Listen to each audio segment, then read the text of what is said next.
Welcome to today, Thursday, October 21st, 2021, meeting of the Hingham Historic Districts Commission. This meeting is called to order as of 6:34 p.m. This meeting is being held remotely as an alternate means of public access pursuant to an order issued by the Governor of Massachusetts, dated March 12, 2020, suspending certain provisions of the open meeting law. You are hereby advised that this meeting and all communications during this meeting may be recorded by the town of Hingham in accordance with open meeting law. There were 6 items on the agenda. The last item, they've asked for a continuation, so there's 5. We have 650 Main Street, 135, 137 South, 3 Blaisdell Road, 219 Main, 608 Main, and then 349 Main.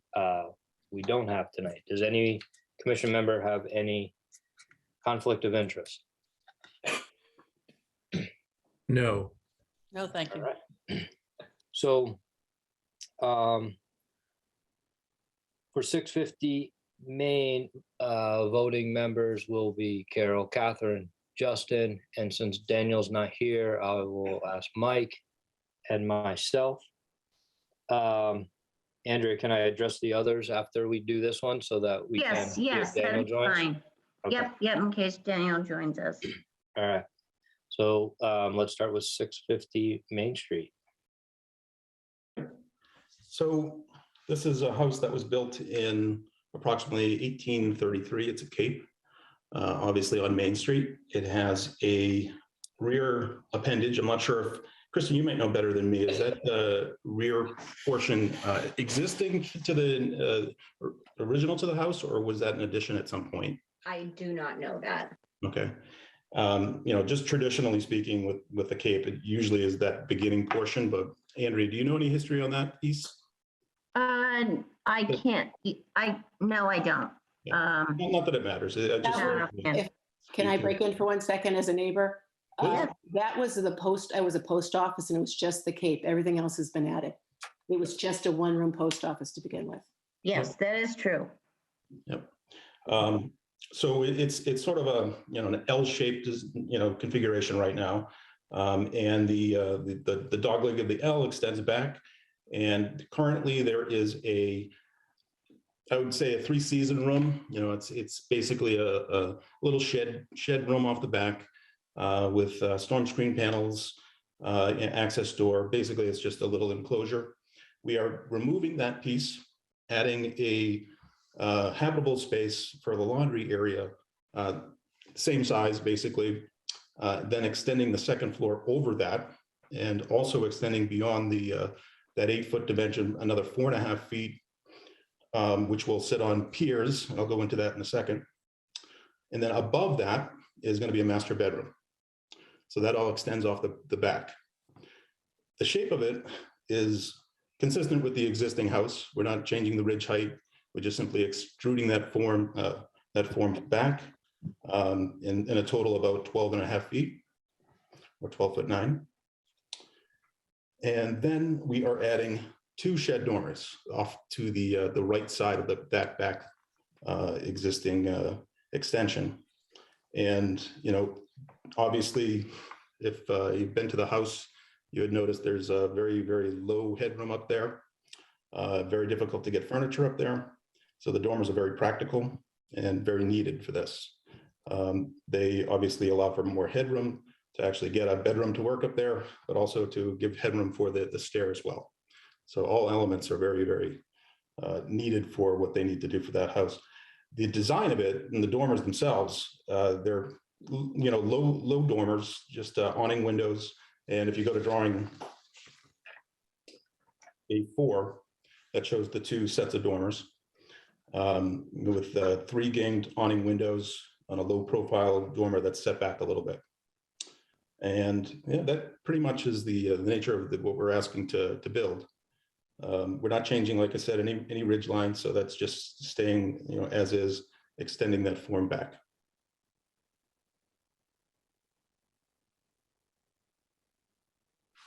If you'd like me to walk you through the drawings, I'm happy to do that. It would be helpful to see the drawings on the screen. Yep, let me see if I can.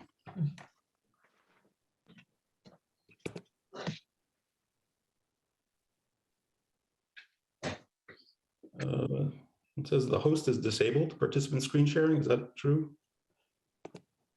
Andrea? Just one moment and I'll give you access. All right.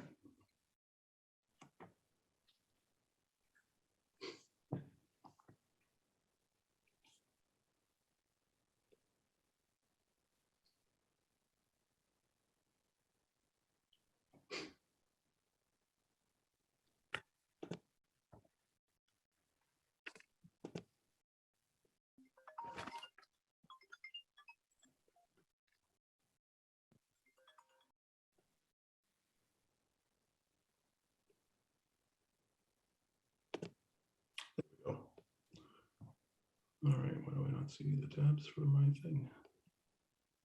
Okay, I believe you should be able to share now. Okay.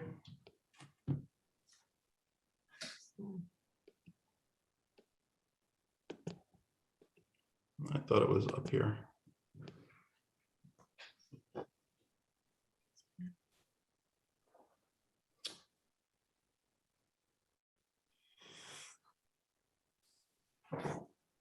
I'm sorry, for some reason, the files I was looking to access are not available on this right now. All right, let me see if I can do that, okay, Tracy? I'll give it a shot here. So weird. What about basic?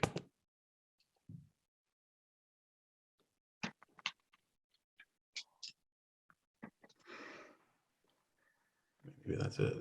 That's the tab. All right, I think I might have it. Got it? Okay, good. There we go. All right, can you guys see that? Yep. All right. So I'll go to the elevations first. So this drawing illustrates, what we're trying to do. There's a dash line going vertical, actually, on the bottom of that shows new construction and existing construction. There's a little shed room noted with that dash line. That's being removed, and the portion to the left of that, the vertical dash line is all new. We obviously have an entry door, a little window, and then a double window above, matching the windows of the existing structure just a little further down. The post there, and I'll go into that as I mentioned before. Unfortunately, because we're so close to the septic system, the Board of Health will only allow us to do a pier foundation within 7 feet of the septic tank. So in order to extend the second floor up, we couldn't bring the entire first floor to that point. We had to use the pier design. And that's why you're seeing what you're seeing. Could you orientate us? So where's Main Street from here? The furthest right? On the right. On the Yep. right. So we're looking at the side of the house as you Yep, come up Main Street. This is the north elevation looking up towards downtown. Mhm. And let's see, the next one is the other two drawings. The top one is the rear elevation, which really is very difficult to view from any public way. The other one is the south elevation looking down towards South Hingham, obviously. And that's the one where we're adding the 2 shed dormers on there to get the headroom upstairs. That also shows the extent of where the existing construction comes to, and then the new portion extending off of that, which is on the bottom.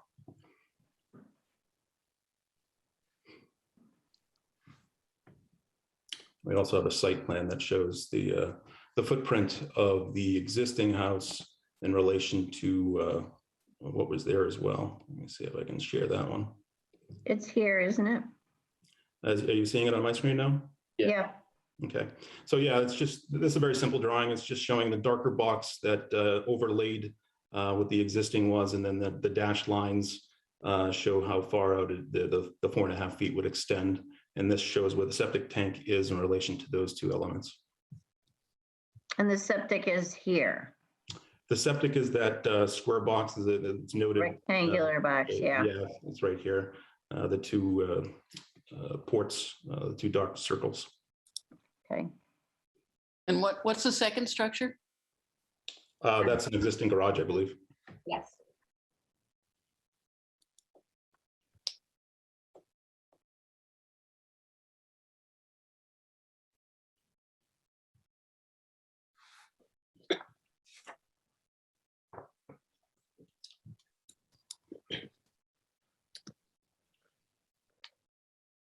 Before we get into commission comments or questions, are there any neighbors or butters that have any? Yes. I'm Margaret Stack, and I'm here with my husband, Brian Stack. We are in a butter.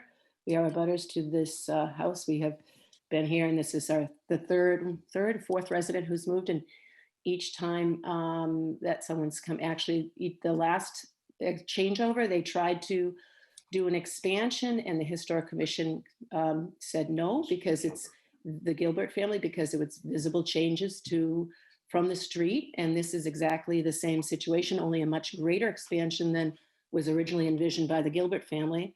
And this changes within the historic district, this changes the view from the street. And so we don't understand why it's being even considered. We're obviously concerned because there's been a slow creep in this property. Before the current resident, there was no hardscaping in the back, and a patio was added. And then there was a major expansion just within the last year, from a 1-story to a large 2-story with a major addition to the back of the garage. And now we're talking about adding a major increase to the back, as well as a change in the roof line, with lots of lack of privacy. Now, the privacy, I guess, isn't your venue, but just the big difference in the views from the street should, I think, be a non-starter here. Or we both think that. If I could jump in, this is Brian Stack. I think there are 2-3 issues that we have concerns about. And a lot of it revolves around sort of the slow creep of that in effect has, as we look northward out our window on the first floor, taken a view that, heretofore was one of trees and foliage and, depending on the season, blue sky, to now structures that are at least 2 stories in height. And there's very little of the views that we once had available to us at this point. We chose not to have, nobody wants to have any disagreements with their neighbor. And we had really grave reservations about when what had been a very, very small 1-story, 1-car garage got expanded into a 2-story structure. A 2-story structure that has office and possible living space in the 2nd floor, plus a terrace or a patio overlooking our pool, so that when we have people over to the pool, we have potentially people overlooking the pool, and so forth. So our views, as we look to the northeast or northeast, were already dramatically changed from what we had previously. And are you at 654 Main? Yes. Yes. Okay, thank you. 654 and 654 And the properties are quite close, as you probably know, in that whole area. There are just literally feet between houses. So if I could complete my thought. So there's been sort of a slow expansion and a diminution of our ability to enjoy anything looking out to the north or northwest, northeast, because there's been an expansion of the not necessarily the footprint, but the height of these buildings from front to back. We've also, as Margaret pointed out, the dormers are not small, and they will be visible from Main Street. And do you want to address the issue of? Yeah, no, I think they said it. We're just concerned that we were a little concerned before, but now, it's a major expansion in back. We, at least based on the original plan, there's that shed, which is basically unused, but a glass shed, which you can really see through. So it really almost is kind of not so solid looking as a wall would be. That's 7 feet out. And now we're talking about, 8 feet, 3 inches in addition, and plus a little bit of a slide towards us by maybe just, 4 to 6 inches, but everything counts when you're only a few feet away. And then a 2nd floor that's going to tower over us and go out, 12 feet more than 12. And I even calculate 13 feet for more than what's there. So, and it's all visible from Main Street. So I don't understand why we're considering this. Just to summarize, our concerns, not necessarily in order of importance, are the view from Main Street in the historic district, are continually diminishing views as we look out to the north and northeast. And that has been predicated upon the expansion of the garage into something that is now a combination of garage, office space, and potentially living space, plus patio overlooking our pool. And the hardscape patio, which I don't know whether this was an item for the commission or not, but there's a hardscape patio. So the entire corridor on this relatively small lot is slowly being consumed by structure of one type or another. And it concerns us at a number of different levels. What was historically a small one-room post office with land that was actually donated by previous owners of this property. And now it's just kind of blossoming into taking over most of the land, at least the land that's visible from Main Street. Before we move on, Mr. and Mrs. Stack, I would like to clarify that I did check into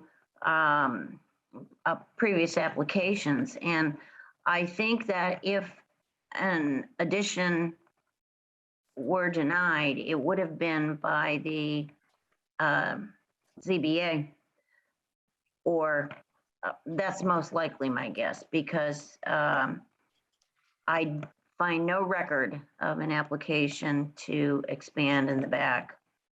So, sorry. Andrea? Andrea? Could I just address the, I'm sorry, I just wanted to know whether if previous owners, were they given certificates of appropriateness from us for that barn garage expansion, what they're talking about? Well, it's the current owner, yes. if I could, It was just within the last year that it happened. Yes, yes, we approve that. could I? And we did not protest that because we were trying to be good neighbors. Yeah, But this just continues to creep into a bigger and bigger change. let me just give you a little bit of historical perspective. The previous family was named Gilbert, and they moved out when Kristin moved in, which was perhaps 6 years ago. I could be off by a year or two. And they had a growing family. They had, I think, 2 children, and I think the third on the way. And they had aspirations to doing significant expansion of the property. My understanding, Based on what they told us, was that they were leaving because they had been denied. Yeah. I don't know what board they went to, but they said the plans were not accepted, and so they could not expand the property. Now, that was we heard that from them. just to complete my thought, it may have been, it could have, Andrew, you say that it was not the Historic Districts Commission. I'm sure that's a completely accurate matter of record. It could well have been the ZBA, or they could have gone for guidance, let's say unofficial guidance, and learned that this was not palatable to the appropriate committees in town. But they did share, they told me that they did share the plans with the current occupant, and the hope, I think, continued going forward, that an expansion, looking something like the original plan of the Gilberts was something that could be aspired to. And you could, I'm sure that we could probably do a little search and figure out whether there was any official action by one committee or another, but it was clearly discussed by them, and they either had a negative decision or negative guidance as to their prospects of whether or not they might expect to get an approval, and they chose to move.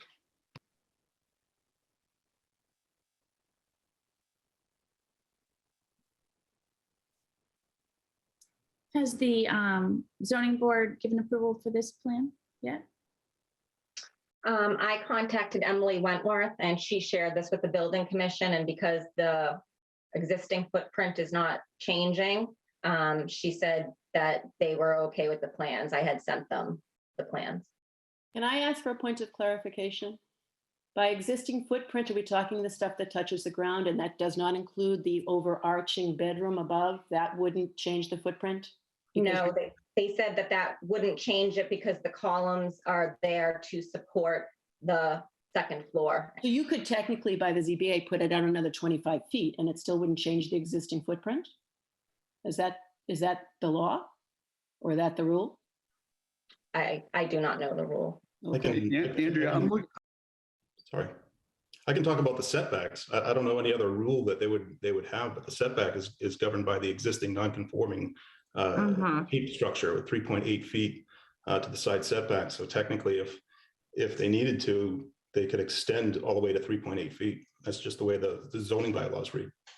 I wonder if it makes sense to, before we go much farther, even just decide on a site visit. This seems like a site visit appropriate situation. I agree. We need, I think the request will be for some story polls. And we have to remember the purview of this commission. It's not zoning, it's not health department, it's not the setbacks or anything else. It doesn't mean that, anything that, a fence could change the view from the public way, but we approve fences. It's, we're looking to protect the historic structure, which is the front piece of this house. And, I'm not saying that this is appropriate, but generally an addition on the back of the house is preferred over anything else. So, but I do think story poles would be helpful, so we can see how tall it is. When, John, do you know when any of these other additions were added to the existing structure or no? I do not. I was only involved in this one project. I can find that out. Andrea, while you're doing that, I'm thinking maybe we should get the Historical Society involved in this, since they have very accurate maps that go way back. This was the post office for South Hingham, as I understand it. And that might give this building a little more protection from changing the height of it and so forth, or at least something for us to consider. Just a point there, though, we're not changing the height. We're just simply extending it towards the rear. Yeah. This is Brian Stack, and I've been trying to get in a quick comment. As I look at Exhibit A1, which is the proposed first floor plan, it appears to me that. Can you show us that, Jonathan? I'll open it up now.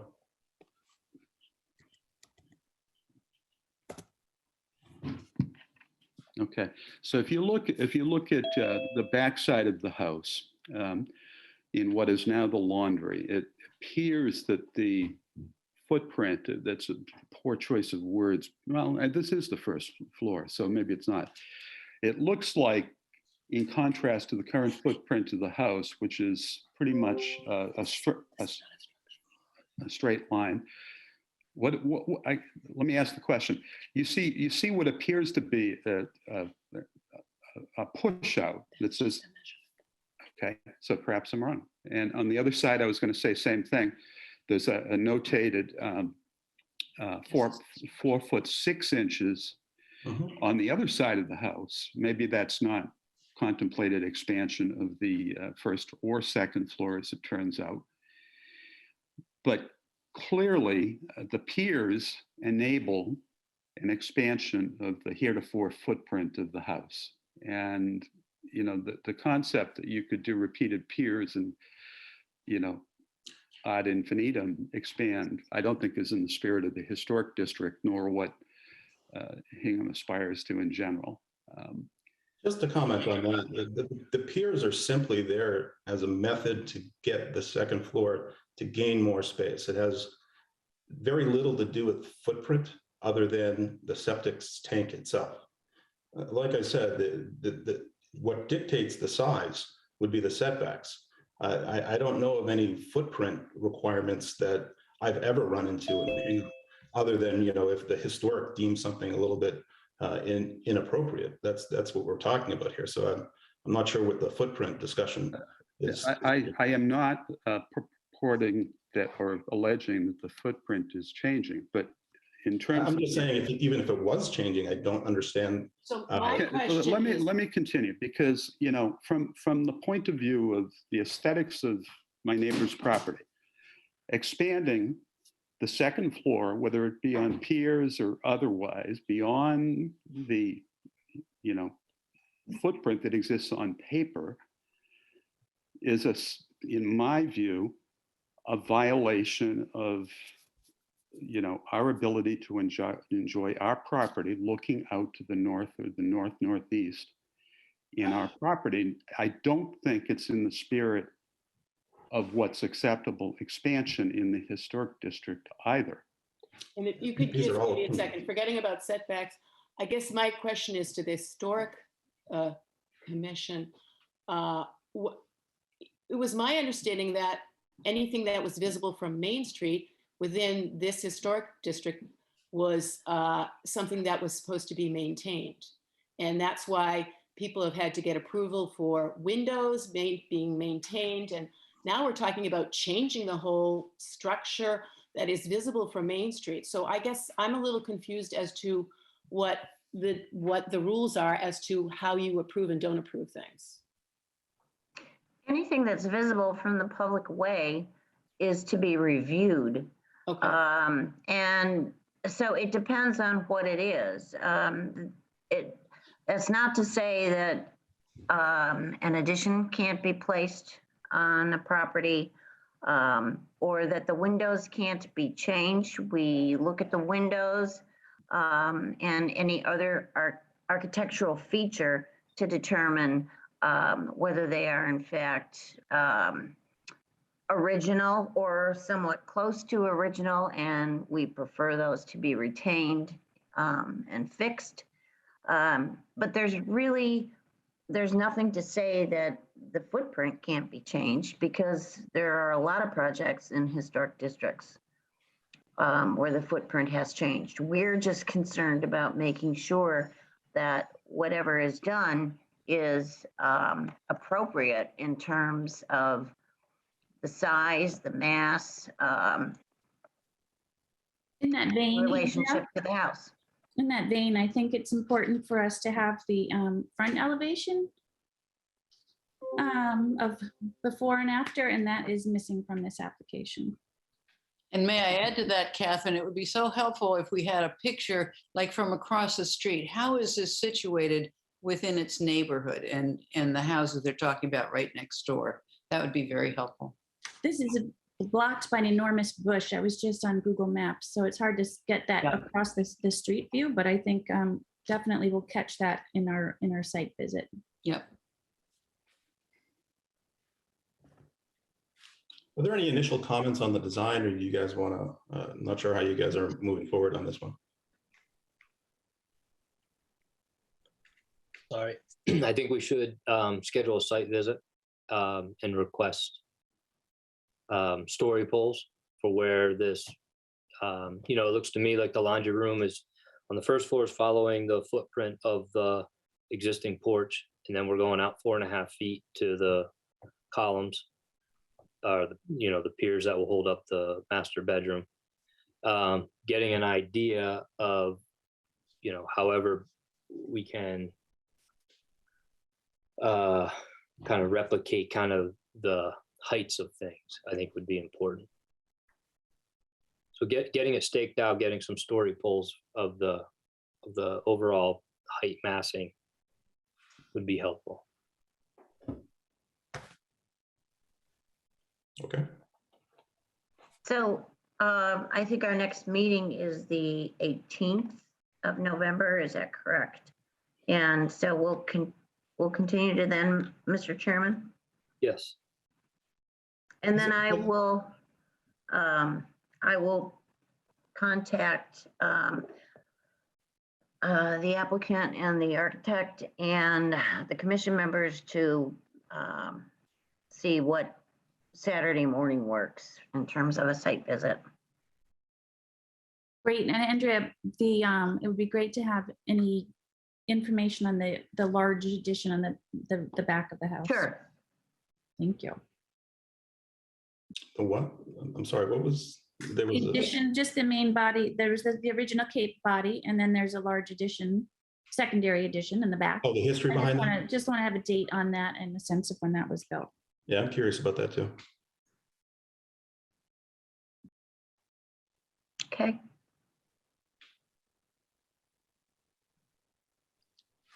All right. Thank you. Thank you. Andrea will be in touch to set up a date and time. It looks like Daniel has joined. You here, Daniel? I am. Apologies. Got it back home a little later than anticipated. No problem. Glad you're here. Are you able to see a screen or you Yes. still in? Okay.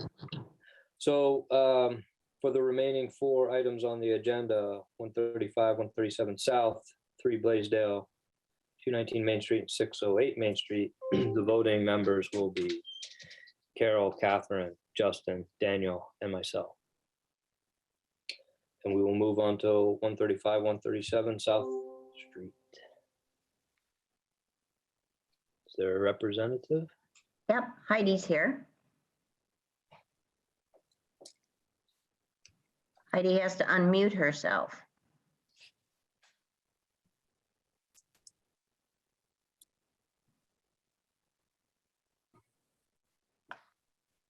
Okay. There she is. Hi, guys. All right.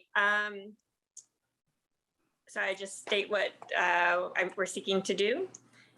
We're looking for a hardship to relocate the building at 135, 137 South Street. The building has settled at least 18 inches from the front to the back. And based on what we found in the geotechnical survey, it's going to continue to settle over time.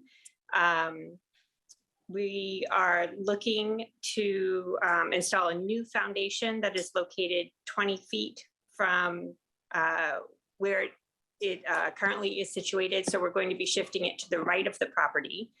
And I can represent the people living on the right because that's us. And so we'll be, I think, the most effective by that. I think moving it will be.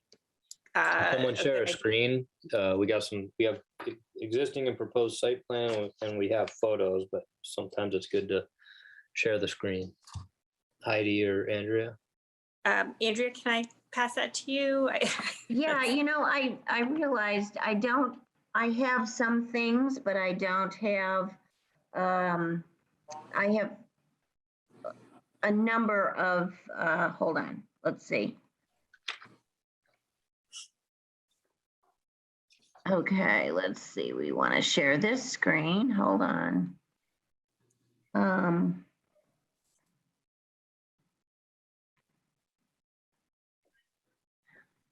Having a little trouble, but. Heidi, in the meantime, could you give us a little history on this building? Yes, it was built in I want to say 94, and it was an old carriage house at the time. That's what I know for history. I can tell you that, one of the really neat things about it is being in the basement, it has really oversized beams, I think, to support, maybe there were animals or just, the carriages and things that would be in there, which, makes the idea of picking up the house and moving it feasible. And so we don't have to worry that it will, or knock on wood, fingers crossed, it will fall apart or anything. Why is it sinking? Why is it sinking? Okay, so we did a geotechnical survey and they dug 4 30-foot, they drilled down 30 feet in 4 locations on the house. If you have the survey with you, figure 2, I think kind of is the best overall explanation. It's at the very back, right before you get to the appendix. And what that shows is directly off the back of the house, they dug down 28.5 feet before they got to solid ground. Off the top of my head, I believe there was something like 17 feet of peat, which is sort of like a sponge. So why back then they chose to build in this area, you know, when I think there was a lot of other land to choose from at the time. So it has been, I don't think any question that it's sort of been continually settling since then. What happened when the train went in is they started pumping the water from our side of the tracks to the other side of the tracks, just to keep the tunnel dry. And so that dropped our water table. And so this fun, you know, that peat that was holding water and sort of making everything buoyant, then didn't have anything sort of to push against with the house. And we noticed that house had a considerable drop all of a sudden one day. And the owners living at the time, the Morans, you know, we talked to them and they said, oh, wow, all of a sudden our you know, the house was always sloping, but now the kitchen seems like there's that much more of a slope to it. Anyways, with the figure 2, when we drilled directly off the side of the house, we only had to go 21.5 feet to get to solid ground. As we moved up to the middle of the house, 20 feet off of it, it was 10.5 feet to get to solid ground. And then off of the right corner of the house, 20 feet, it was 10 feet to get to solid ground. And there was no peat present. That was just, there had been some fill and things like that. And even off the middle of the house, the 10.5 feet down, there was only 2 feet of peat versus like the 17 that we found in the way back. And I think it was 12 off the corner on the right. So what we found was the closer, sort of the more forward we can get the house, the better. And we're proposing to move the house forward so that if you look at what Andrea has put up here, the front corner, you know, just like where the front steps are, what I want, and that's the closest point to the street, and the street actually pulls away from the house. And so we want to slide it over 20 feet, but then also have that front corner be 20 feet from the road. We want to keep the same angle. We're not going to swing the house, you know, so it's parallel or anything like that. We want to just keep that same, I don't know, relationship to the road, but move it towards us 20 feet, so that's to the right, and then also forward, so that one corner will be 20 feet from the road. Does that make sense? Yes. So also another thing in doing this, one of the estimates that, you know, have kind of just nothing in writing yet, but that's been bandied about is, you know, to do this foundation could be upwards of $150,000 just for the foundation, because of the depth that we need to go to get to solid ground.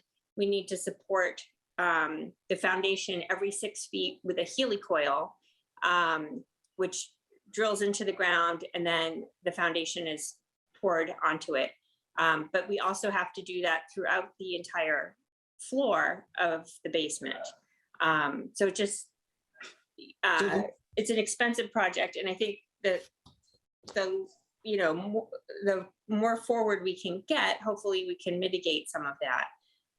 So the applicant, forgive me for interrupting, but No, I'm you're sorry. not looking to change the look of the house. You just want to relocate it. I want to relocate it. Yep, you will be hearing from me again, because I would like to do some things with the siding, and there were some windows put in that are not consistent with the error and that kind of thing. But tonight, the application is to move it. Yes, because once I have historic's permission to do that, I can go to zoning. So, and once I know where I have permission to site the foundation, then I can have my structural engineer, determine exactly what we're going to need based on what the soil conditions are where we want to put it. And in doing this process, another thing that I found was that there's also a copy on among the papers that I gave you guys, is the new FEMA floodplain. Yeah, they have that. Okay, so that's going to be expanding, and where the house is currently situated, it will include the back part of the house. So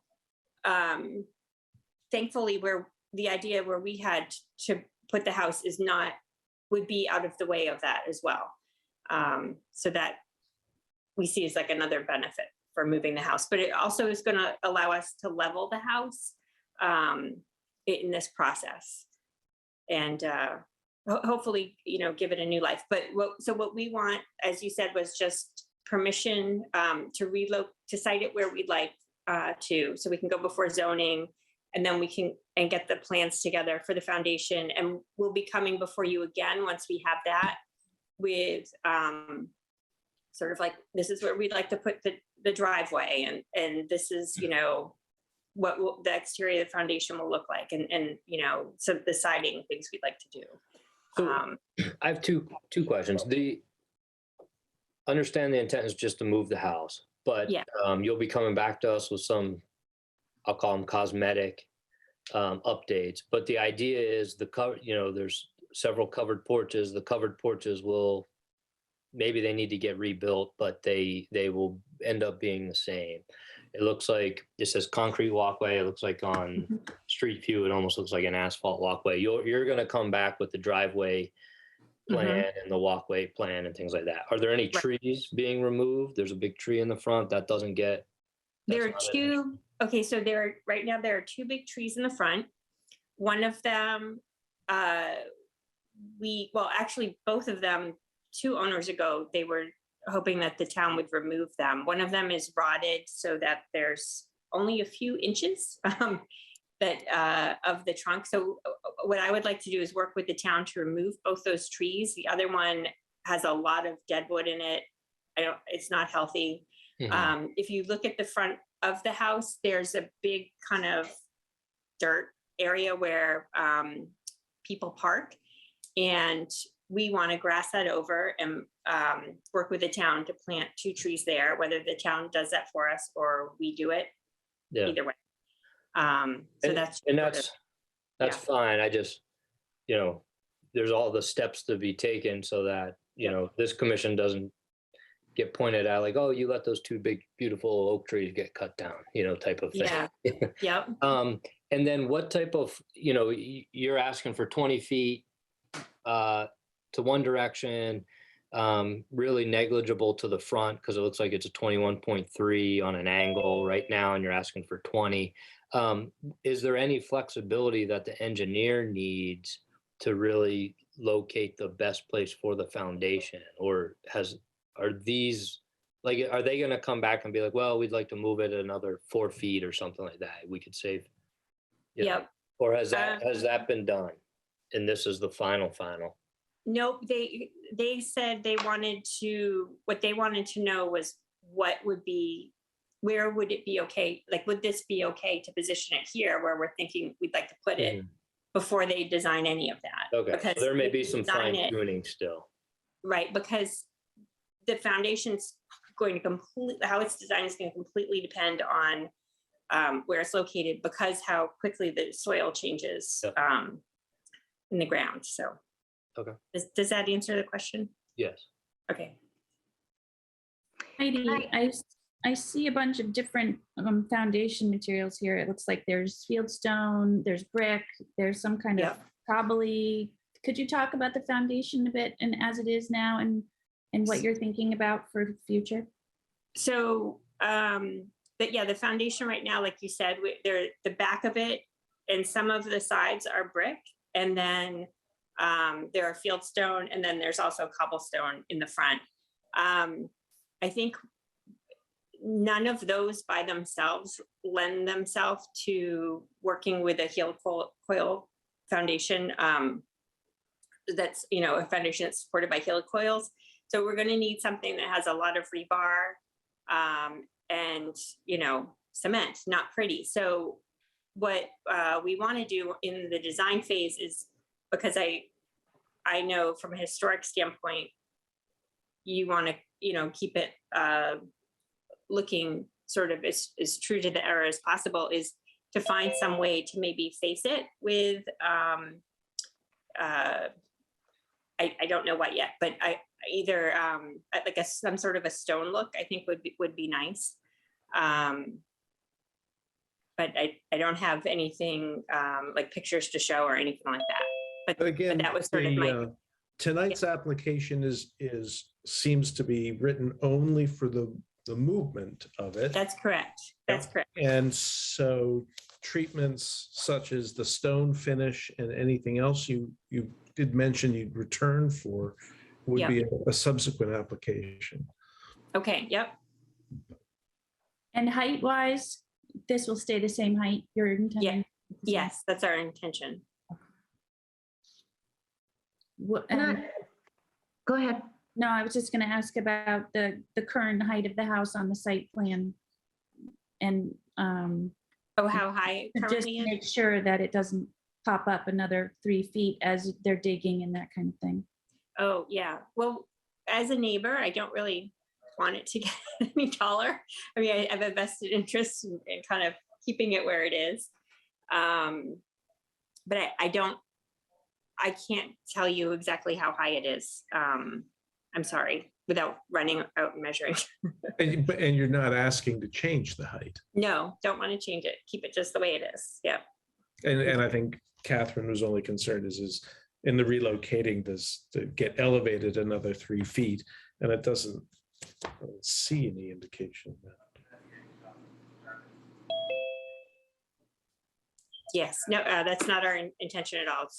Keep it exactly as it is. There's a couple of stairs to get up to it. I sort of like the way it presents itself that way. I would just like to say that, very honestly, I mean, this is undertaking something that is beyond what most people would do to save this house.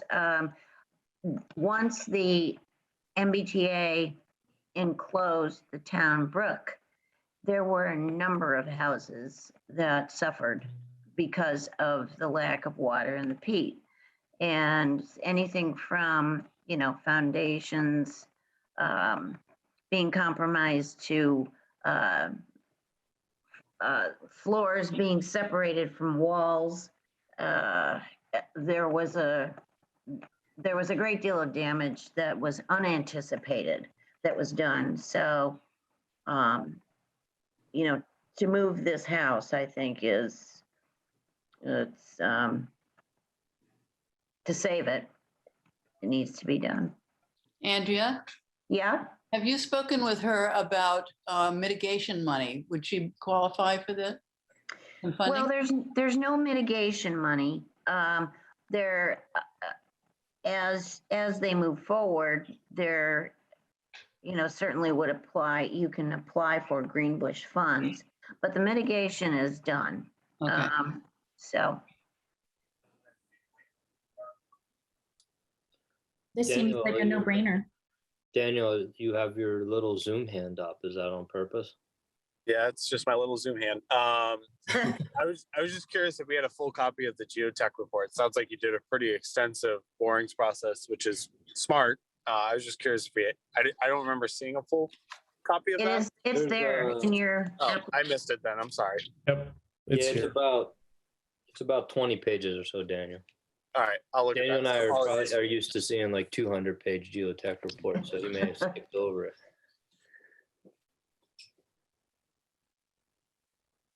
All right, any other questions? Anyone want to make a motion?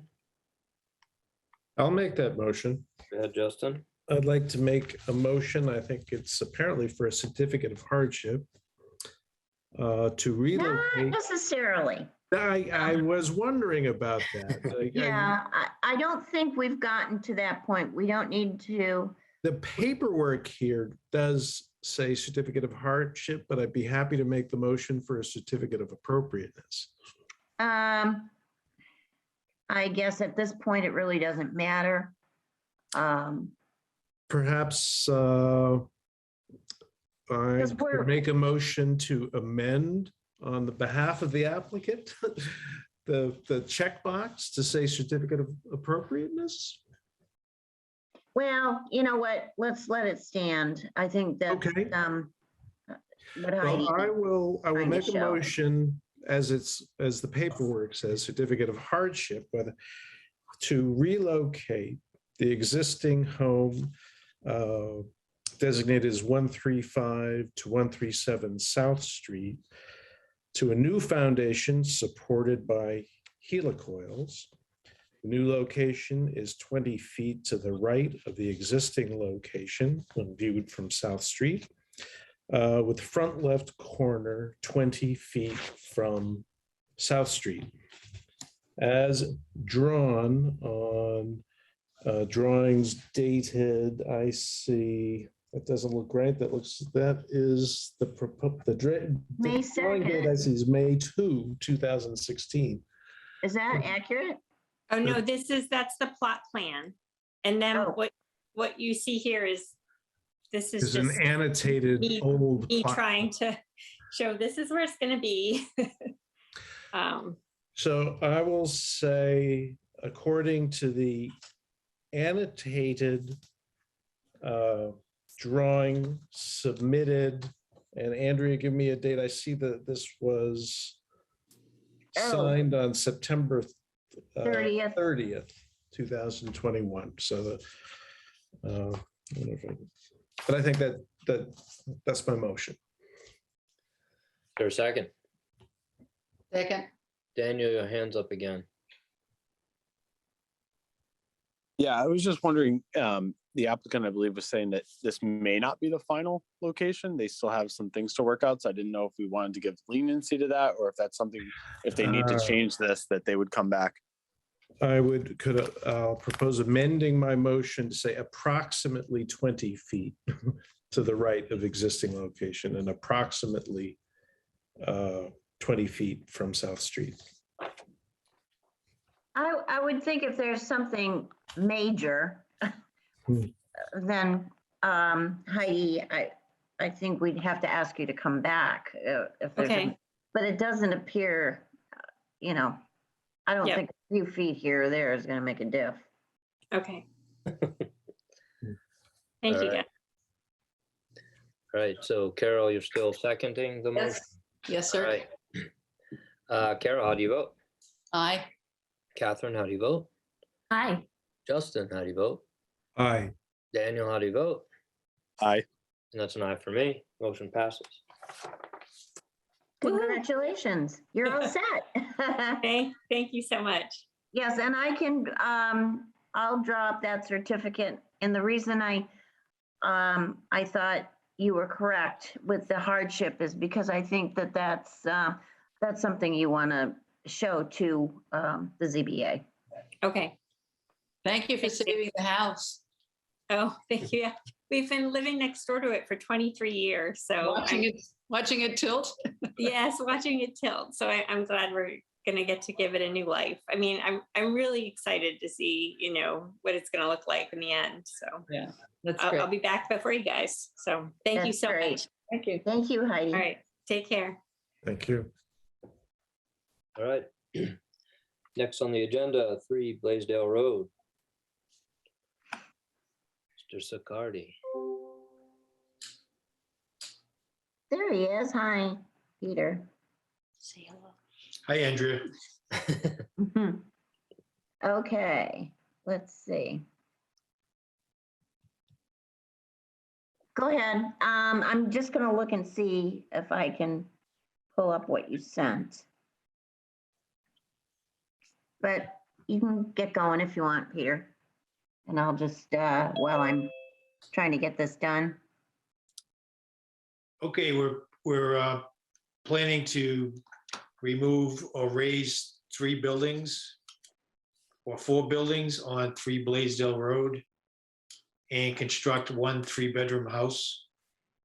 There is presently a house with 2 bedrooms in it and a separate house with 1 bedroom in it. And I pretty much got confirmation from zoning that we could go ahead with a 3-bedroom house. So that's what we're proposing. I don't know if you got the plan of the land from Merrill Engineering. That came late today, so I'm gonna have to look for that to see if I can put that up. But I'll do that right now.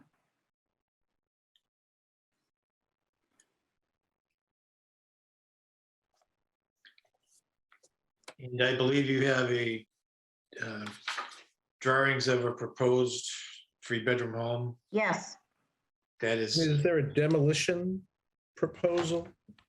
Yeah. yes.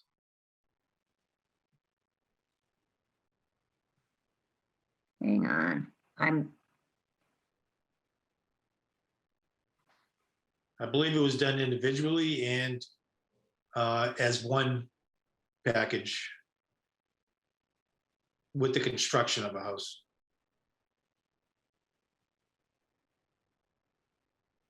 What is the date of the age of the house? I'm sorry, what? What is the age of the house?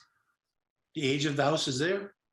No, I'm asking, do we know the age of the house? According to the assessor's plan, it was 1940. Thank you. And then they were totally redone in the 70s with vinyl siding, heat, things like that.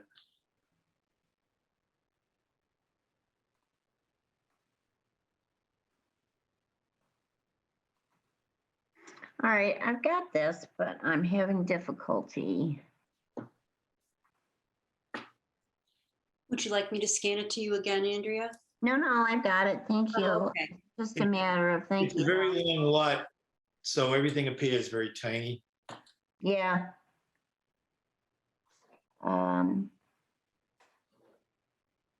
There we go. Here The we go. side of the property is, Sorry. oh, There you go. Right? Thank you. that's it. Thank you.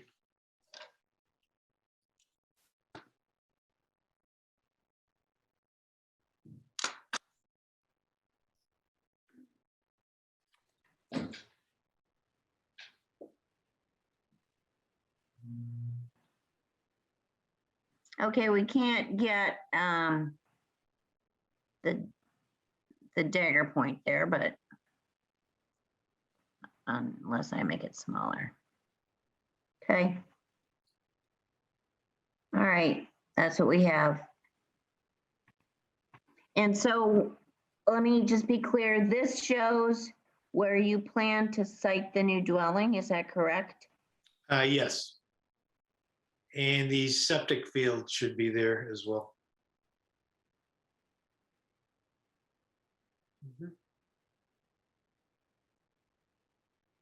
Oh, yeah, okay, wait a minute. And the existing structures should show up. Yeah, here's an existing dwelling, which, That's the 2-bedroom house. that's the 2-bedroom house? Yep. All right, And the 1-bedroom is all the way toward Main Street. that's this one. That's it. Yes. Okay, There's a And- garage and some kind of other building. So both structures are about 1940? Is that? Yeah, yes.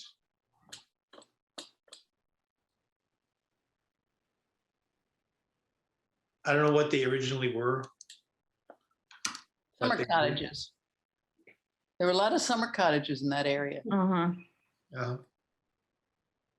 And does that show the existing buildings across the lot line? Yeah. it does. Yeah. Oops. Yeah, they're very large properties.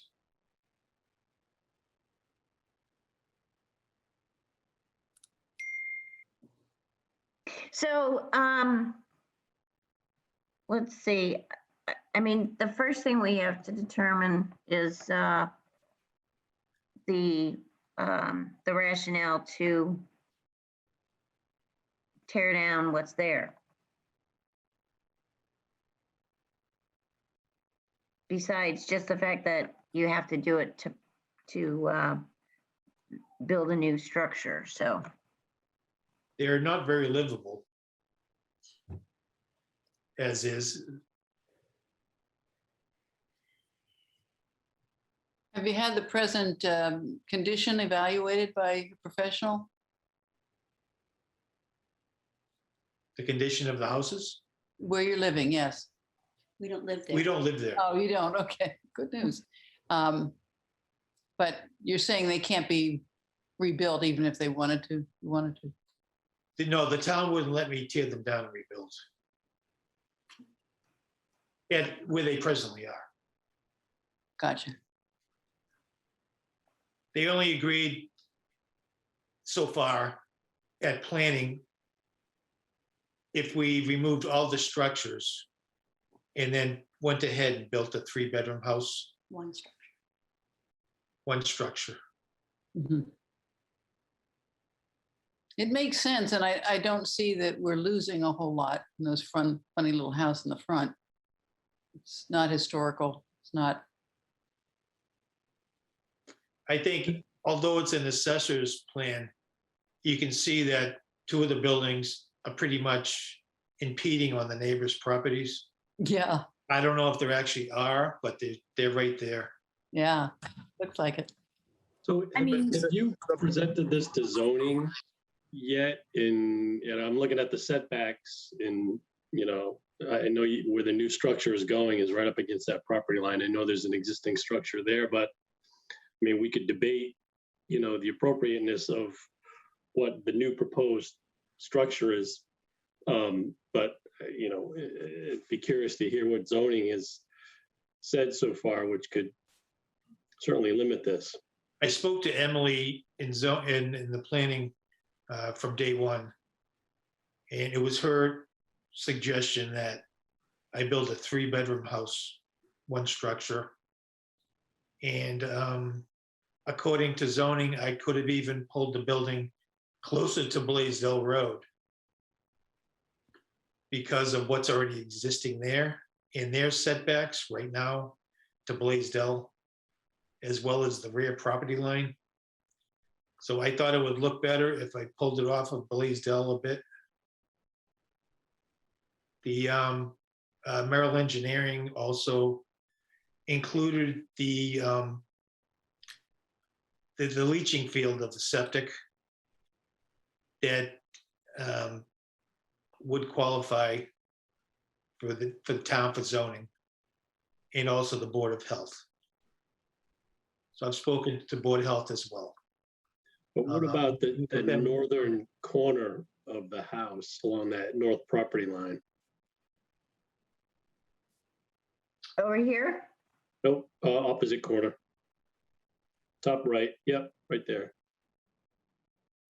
Yes, well, because it's a non-conforming lot, and because the existing structures are actually touching the property line, I'm coming off of that line. So according to Emily at zoning, I would be allowed to do this zoning wise.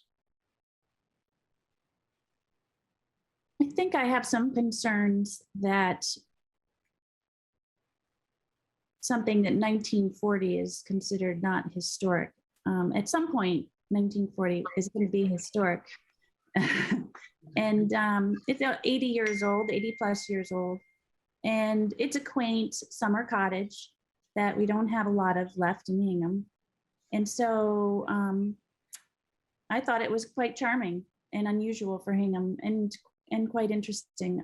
Of course, the vinyl and all that is unappealing, but it's a unique unconforming lot, and it certainly is odd. And I understand your desire to develop it into a more profitable property, but I also have concerns that if all the little unique tiny homes in Hingham are bulldozed, then what are we left with? Yeah, Catherine, I think you hit the nail on the head there, which is, yeah, I don't know if this is the one to save, but brutalism architecture is now frowned upon, right? It's not loved and revered. However, it is a part of our architectural history and fabric. So, are we to say we're going to get rid of all of those buildings? Government Center being a great example. So, I mean, I'm not sure if this is the one to save, but you're definitely right. There are periods of time where architecture wasn't revered and loved, and maybe hit the nail on the head, but it still is a part of our history and our fabric of the community.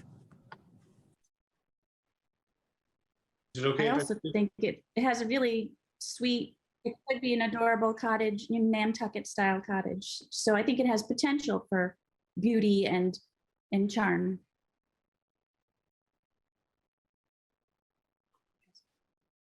It's presently vinyl sided with all vinyl windows. It was totally redone in the 70s when that was the style. Are you talking about this? All the buildings. All of them. Yes, they're all vinyl sided with vinyl windows. With a black chain link fence around the front building. Mm-hmm. Is it lived in at the moment? The owners, I'm going through a purchase and sale procedure right now, but the owner's son is living in the front building and is presently moving. Could I say He something? lived with his wife and his dog. Yeah, are there any neighbors or abutters? Hello? Yeah, I'm William Engel. Can you hear me? Yeah. I live across the street.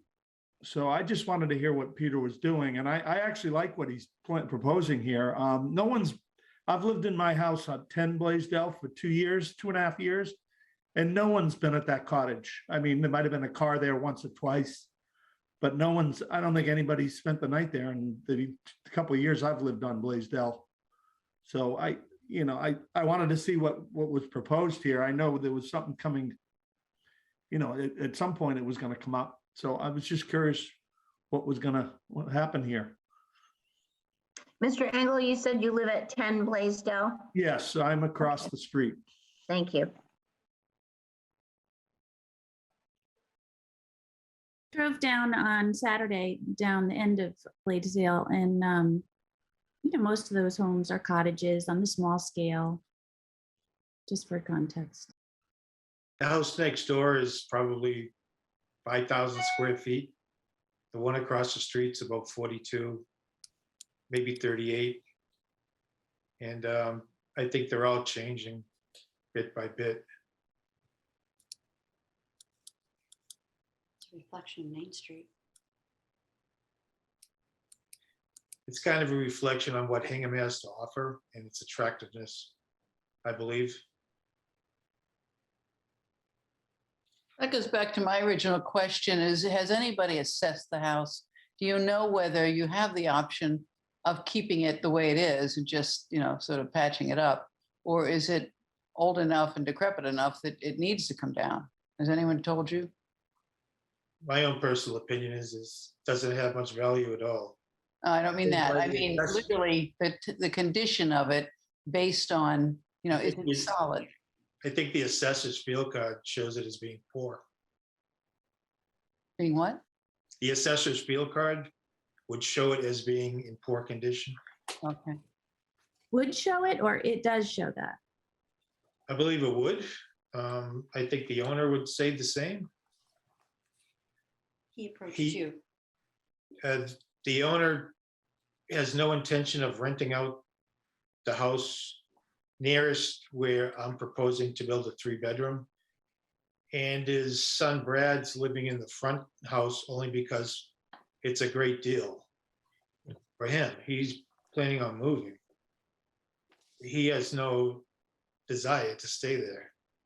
So I don't know if it has much value, or I personally don't think it's worth us putting good money after bad. But that's my opinion, and I'm certain other people would have the same opinion, or this would have been beautified years ago.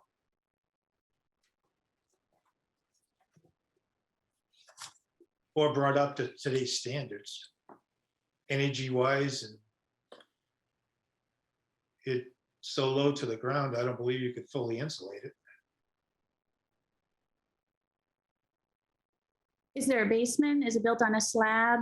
Is it, How do I interject here? please do. I'm sorry, who is speaking? You're on mute. You're on mute.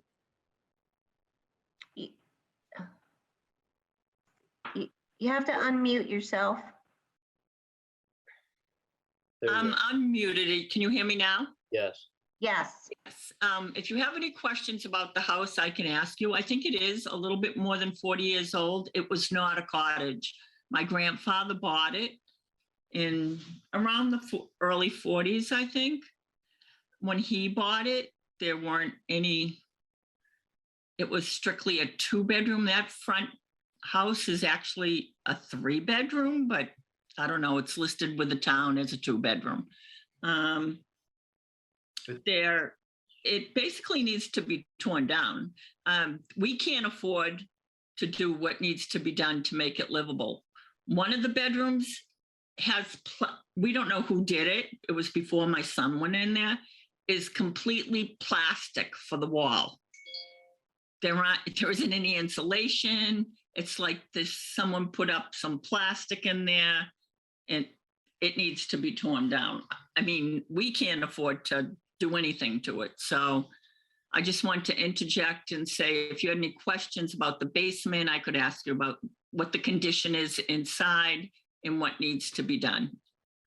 Ma'am, could you just give us your name and your address, Sure. please? Thank It's you. Victoria Pope Matten. M.A., last name? M-A-T-T-O-N? Matton. Okay, thank you. Victoria, you're the owner, is that correct? I am. Thank you. Nice to meet you. Nice to meet you as well, over Zoom. Victoria, could you tell us a little bit about the basement and a little bit more about the house? The basement The is structure itself. stone.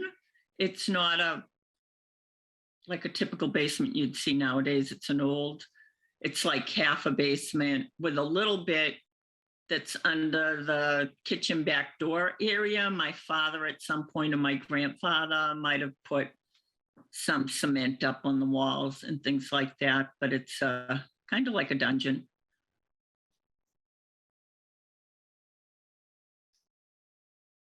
I mean, you can't store anything down there or anything like that. Thank you. I'm a little confused. Do you have this place on the market? Are you selling it? We do. Well, no, it's not on, we, as Peter said, he's trying to see if he can get approved what he wants. And at that point, it will be Peter's. So his buying it is dependent upon him rebuilding. What he can do, of course. Okay, I got it. Absolutely. Mr. Chairman, if I can suggest, if this appeals to the commission, when we were there for the site visit, unfortunately, Mr. Zaccardi wasn't available. And so we were only able to see from the exterior. I'm just wondering if it would be helpful to the board in making a determination to be able to go into the buildings. I'm throwing it out there. I think that would be useful. Just to determine the state of them and the age. I think that would be helpful for that. It was built in around 1940, according to the town hall. Yeah. Would that be agreeable to you, Mrs. Matten? We'll do whatever we have to do. How does that affect the timeline for? When can it seems like we have to go through a 2-step process. We have to prove that the demo is appropriate. Yes. And then there's the whole other aspect of what's being proposed. Right. You know, and Mr. Zaccardi's done some due diligence with checking with Board of Health and zoning and things like that. You know, Michael's asked some questions about setbacks. We got some information that existing setbacks are kind of, even though they're non-conforming, may potentially be grandfathered in, which is why it might only be 4 feet off that back property line. Right, and technically, the application doesn't specifically talk about the demolition. We do have an application. I think it's in the other document, the application for demolition. There was another document. Ah, okay. Some of the timeline is built into the sale of the house. So timeline, Mr. Chairman, are you asking in terms of our Yeah. decision? If we do another site visit, that pushes off a demo approval at least a month. That would be correct. That may give some additional time to make sure that, you know, the zoning would be approved with the height and everything else. And give us a little bit more information to discuss the house next time, the proposed house. Yeah, Okay. that would be my suggestion. So then I'd recommend another site visit so that we could get into at least the front, and we want to get in the back as well, right? Or Yeah, both houses, I the think. garage and the shed, not as much concern. No, Andrea, I also think the application for demolition is pretty vague. You know, what is the condition of the structure? Its probable life expectancy is answered with poor. There's no documentation.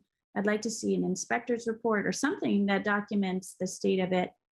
Something official, not a subjective opinion. And, you know, definitely some photographs of things that are not viable, and, you know, list of things that make this structure not improvable.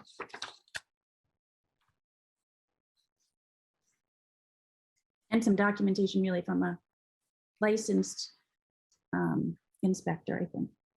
A home inspector? Well, if that's what do you think, Andrea? I don't really know, home inspector or somebody of. yeah, I think that would be fine. I don't know that we need a structural engineer at this point, unless someone disagrees with that. But yeah, I think we just need, Catherine is asking for a condition report.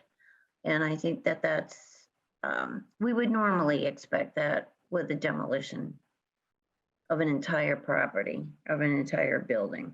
So we need to be able to justify that. We can't, as I explained to people, we don't do this in a vacuum. We are part of the State Historic Preservation Office. All the local districts commissions are. So, and I have to provide them with a report every year and justify demolitions. The other thing is that then that goes to the National Park Service, and then, which is part of the Department of the Interior. So just to we're not just local, this is not just something that we. This is a multi-layered process. Yes, thank you. And at the moment, we don't have very much to go on, really. I think when you inspect the property, that will say a lot. Well, I think, Mr. Zaccardi, maybe I'll give you a call and we can go through this justification for, Excuse me, Andrea. yes. This is Larry Matten. My wife was just speaking. Hi, to you Mr. guys. Matten. How are you? Good. I will be glad to meet you guys anytime to inspect. And I think when you walk in, you will be glad that it's being torn down. The little house, the White House cannot be lived in. I had an electrician over there to do updates and they would not do it. The gas people would not do it. They said it really needs to be a lot of work on that one to even get it so that anybody could even live there, and it would be expensive. The septic system has failed or is going to very shortly for the entire property. And then the White House does, or the Yellow House does have a basement. It's in 3 sections, part of it being dirt, part being rock, part being some cement. And again, also needs a lot of work. Like one wall is leaking before our time, but somehow it's just not done correctly. And there are a lot of issues to the point I don't think anybody could go in there and fix it up so that it was barely livable, certainly not nice. So I will go over anytime anybody wants to go into the buildings. And I think you will see that it needs a lot of work. And it would be better if they were to come down. Perhaps a home inspector, if he went in, if I was trying to buy it as a home to live in, it would fail. There's no way that it would pass for me to be able to live there. So Mr. that Matten, helps or confuses everybody, but Mr. Matten, would we call you or Mr. Zaccardi to arrange for us to go into the properties? Whatever. I'm working with Peter. Obviously, we want to sell the house to him. He wants to buy the house and build a nicer house. I think the neighbors would like a nicer house. So I'll work with Peter. I'll work with you. I'll do whatever it takes for you to just see it so that you're comfortable making your decision. I understand everything everybody's saying, and you need to be comfortable, and I appreciate that. I think once you go in, you will understand where we're at.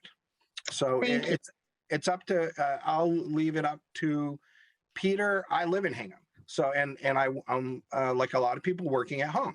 So it's pretty convenient for me to run over there and meet with people. Okay.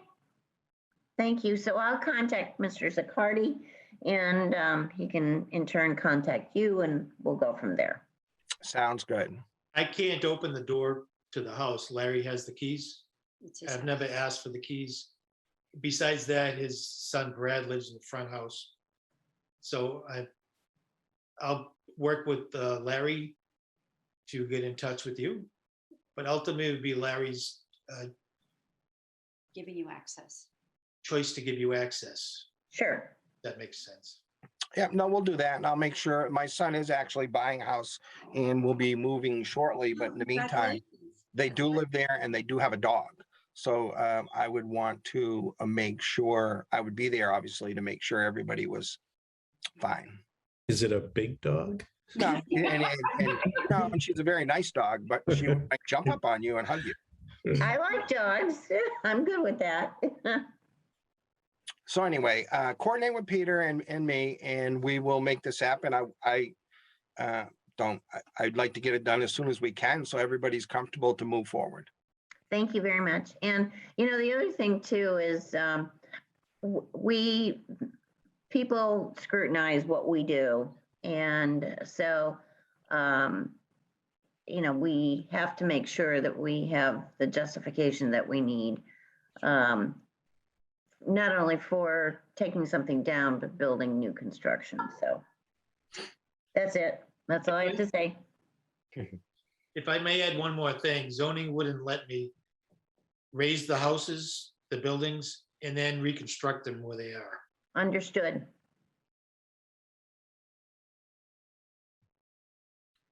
Okay, All right, so we'll set up a site visit. good. And we'll continue to the 18th of November. Thank you very much. Thank you.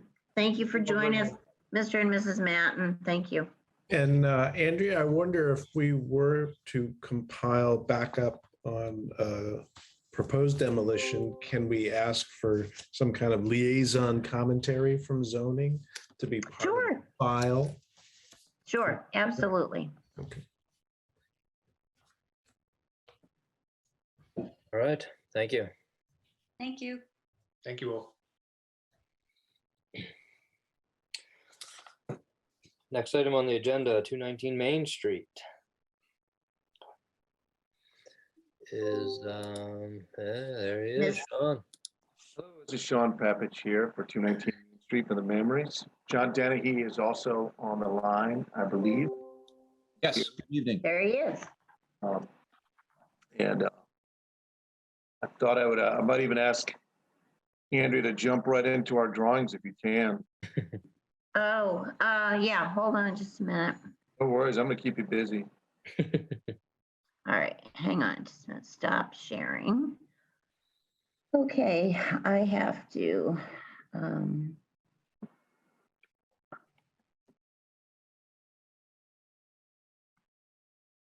One of the things that we did do on Saturday that I think was helpful and seemed to be helpful to folks that were there was to visit the site again with some stakes in the ground for some of the improvements we're talking, and some lines showing the proposed walls in front. The plans that we had revised, what they were some changes relative to the front walkway, as well as, there you go, thank you, Andrea. okay, so this is the newest. Is that, okay, good. Right, thank you. We try to show on in dash lines there are some of the most recent changes.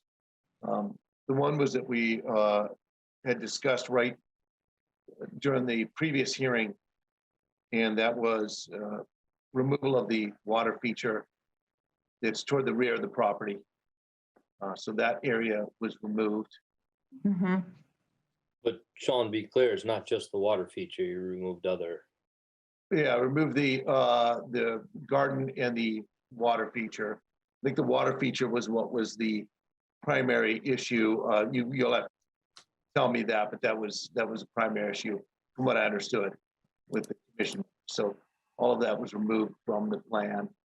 And then a reduction of the front walkway from 5 feet to 4 feet in width.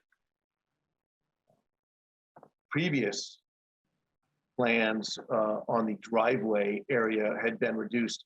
I had shown those red lines, red dash lines last time, but I left those on there so Yes. they could be kind of called out and understood where there was some reduction in the driveway, at least from the previous time. And so the bigger questions, I think, were a review of the wall in front of the house and to actually see it on site and understand how the height of the wall in front relates to grading, relates to the front landing and the steps. You want me to? Yeah, I walked away from that meeting, at least on Saturday, at least feeling like it was understood maybe a little more clearly where those grades were and how those impact the height of the wall. Again, it's about 4 riser heights tall, right in the middle where the entry to the house is.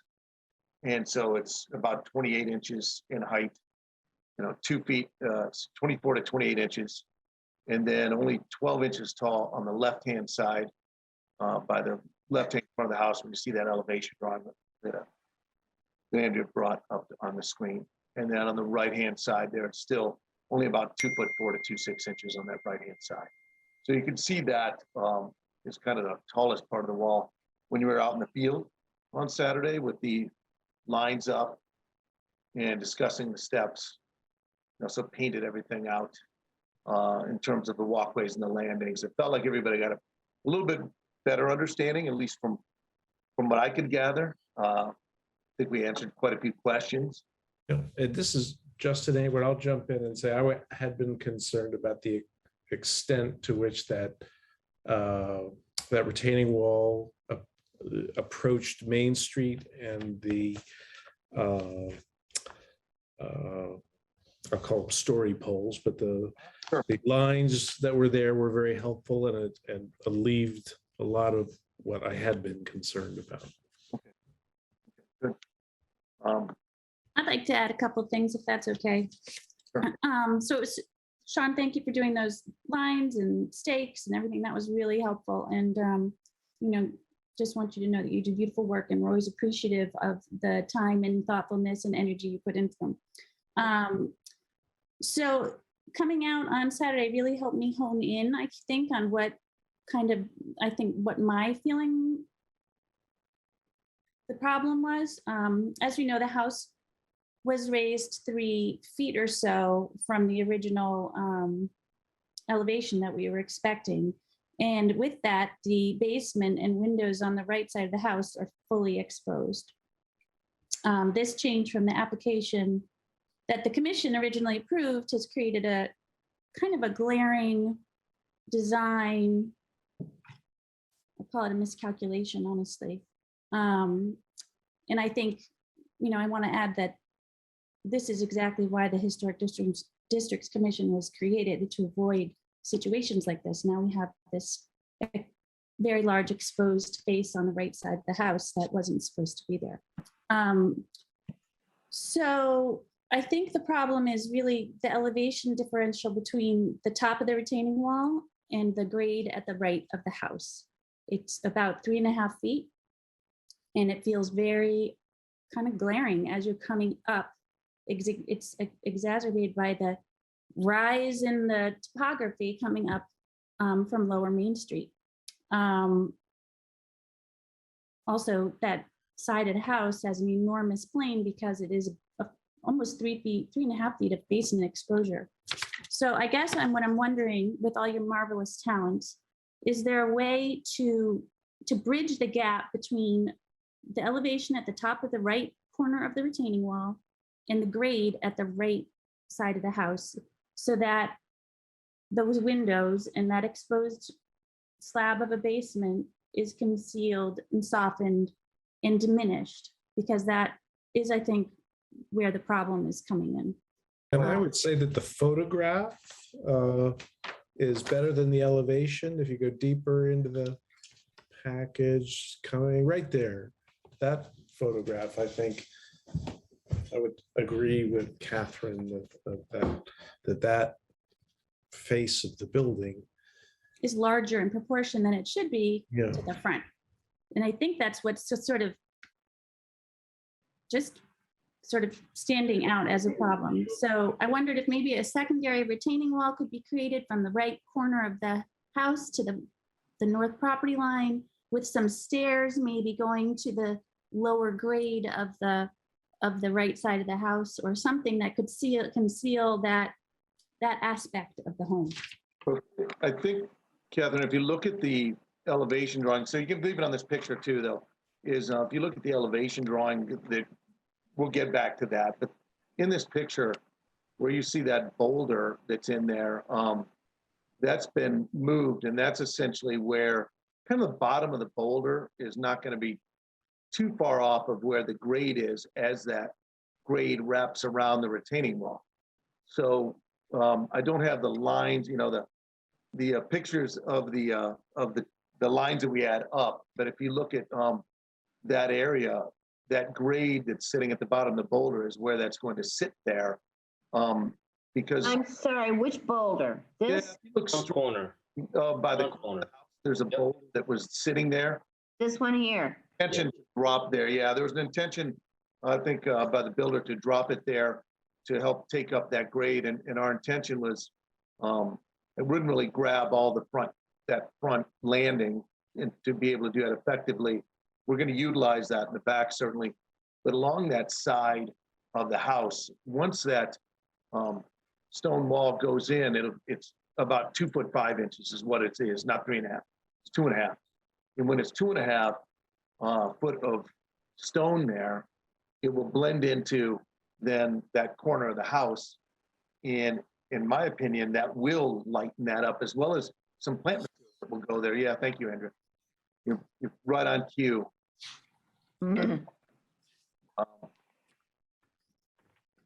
So as we show the front of it, that grade keeps dropping, obviously, as you know, and pointed out when we were there the other day.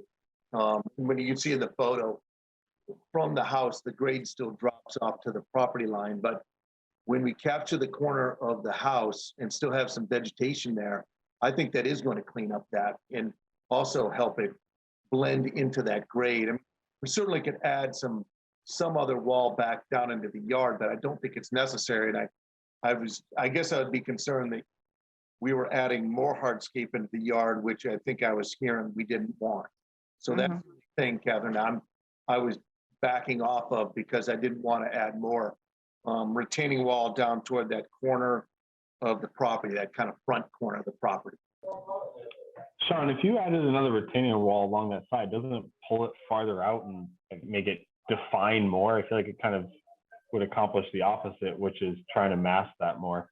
Yeah, that's what is agreed. And that's what I was trying to, thank you for kind of softening what I was trying to say. Yeah, I was afraid that there was going to pull more landscape out into it and accentuate it too much.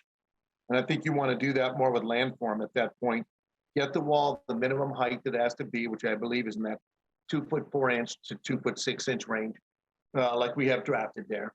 And then blend the grade down toward the property line. But we're also planting that area too. So not that we feel like we really have to plant that area against the wall, but we think it softens the low wall anyway. At 2'4", 2'6", that's a really low retaining wall at that point.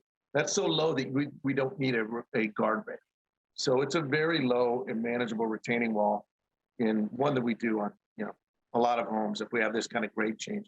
What we have is grade change that is about 6 feet from the finished floor out to the corner, out to the sidewalk that's out on the street. But if you look at what the grade change is from the house to the corner of the property, it's actually more like 8 feet. So we're managing that with a really low wall and then some grade, which I think is the most tasteful way to do it in this particular situation. And it also keeps a lot of the walls away from the far front of the property. And I know that was something that folks were concerned about. That was just my answer on that, Kat.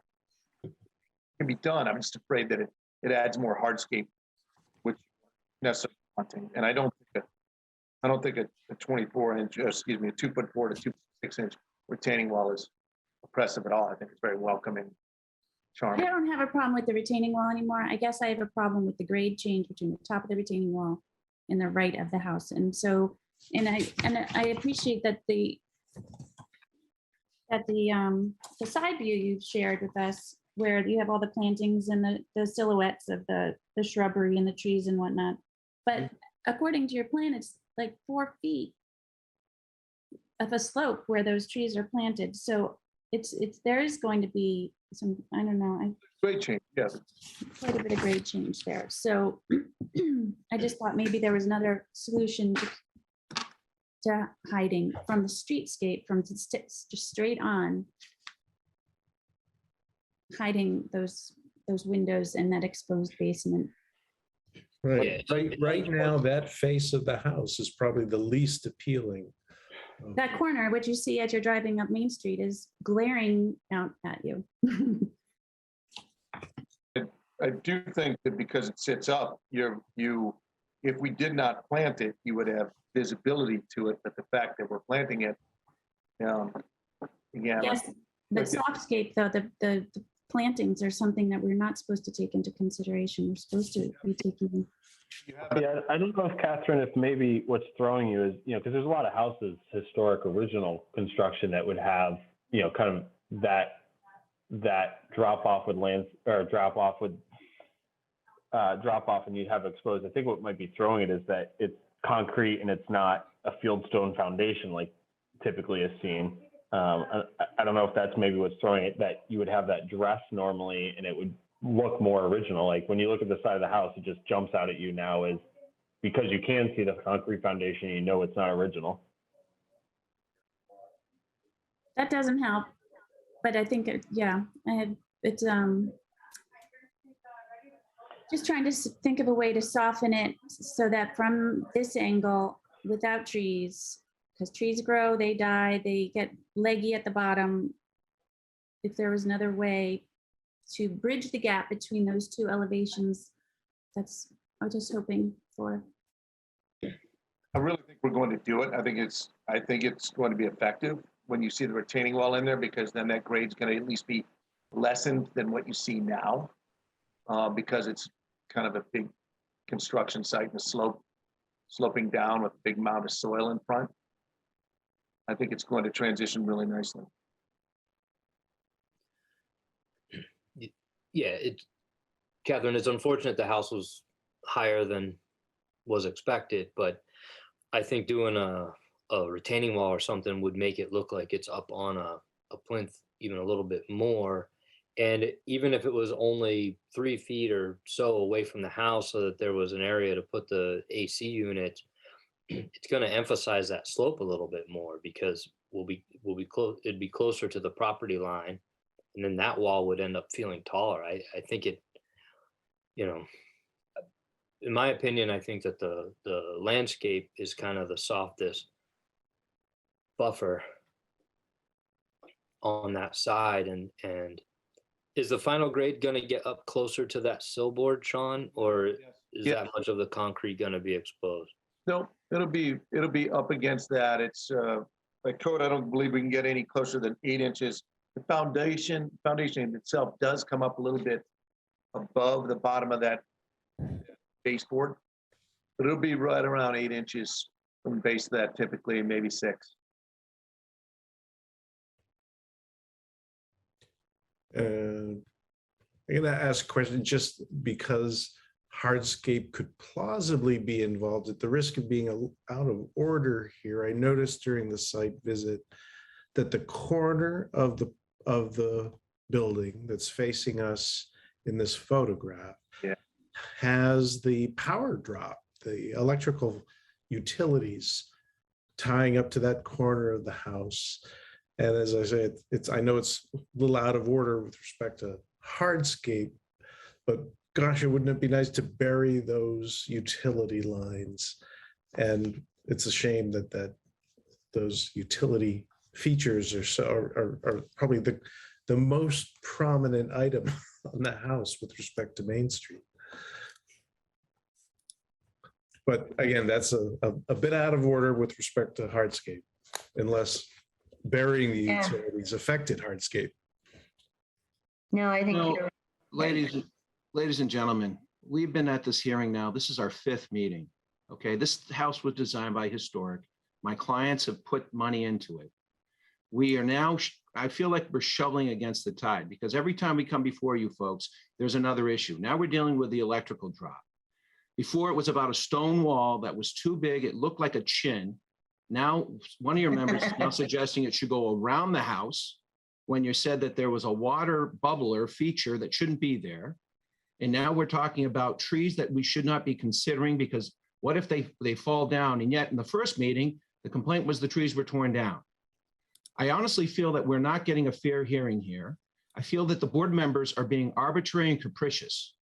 And you know what? My clients are getting to the point where if you're not going to approve it, stop wasting our time. My poor Sean has gone before you folks trying to suggest that we're putting plantings to hide the air conditioners. We've done that. Now we're talking about the exposure of the foundation. Oh, the foundation's not exposed. We're talking about the clapboards. The clapboards are going to be seen. And now we're talking about an electrical. It's not even your purview. Sean unilaterally removed the garden in the back to try to appease the board. And I honestly feel it really doesn't matter. At this point, I feel like no matter what we do, my clients come before you, you're going to say this is wrong. I'm at a point, I'm fine. I'm happy to take this to litigation because you guys are being arbitrary and capricious. And you know what? My poor clients, what are you going to say next? We have another meeting. You want to have another site view? None of these issues were raised before. Now they're being raised tonight. And I have to tell you, shame on you. So go ahead, vote against it. We're ready to deal with it. Because frankly, Sean's done too much to try to make this work. I think Sean does beautiful work, and I think what has emerged from my experience at the site visit and seeing all the staking is the disparity between the two grades, and that wouldn't have come out earlier. So I apologize for the delay in that, but it is something that has emerged from the site visit, and I think that's reasonable.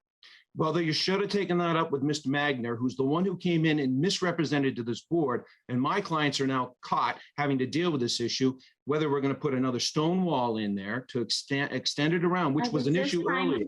I'm sorry, I'm just trying to problem solve and come up with a solution that could soften the effect of that exposed basement. I think these are all reasonable and worthy discussions. This is an important house and an important part of our town. This is a house that's new. I'll grant you all that.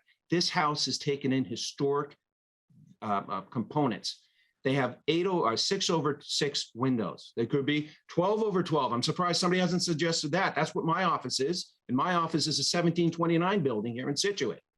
And now we're going to complain about the fact that there's some clapboard that's going down on the cement. If there wasn't clapboard, everybody'd be complaining, well, there's exposed cement. And as I think Sean said, we could put up stone, or I think Mr. Chairman said, or Mr. Clark, we could put stone, fake stone, like to make it look like fieldstone, but that's not good enough. You're misrepresenting what I said. It's just that with that larger face in comparison to the front of the building, there's a differential and it doesn't quite work. So historic homes, when they were built, where they were built to face the sun for the warmth. That's what's happening when they built these capes, all up and down. I hear what you're saying. I just, and now, you know what? I hope you would respect my experience of it. Well, I have a lot of experience, not only here in Situate, but around. And we can go to Rockland and we can see a cape and see what they've done there. But we don't like that because it's Rockland. They have gone to a great lengths here in Hingham. And I'm just amazed that we are playing patty cake by basically shifting tides of trying to decide what's going to make this happy for you folks. And I have to say, I've kept my mouth shut because I'm hoping to try to work through this. But I think you folks need to understand you are being totally arbitrary. I walk in here, I'm listening to what was supposed to be an issue. Now this is a new issue. And this is our 5th meeting. Mr. Offer up at least maybe it's a question more than an answer, a solution. I personally think, I do believe that the architects on the commission sounds to me like Justin is more appreciative of the low stone wall and the grading solution that we have there. Catherine, I don't know whether or not you'd say, well, this isn't approvable now in its current state, the way where a proposed plan is, and that you may like to see a slightly different kind of grade solution on this corner, but is it not still potentially approvable?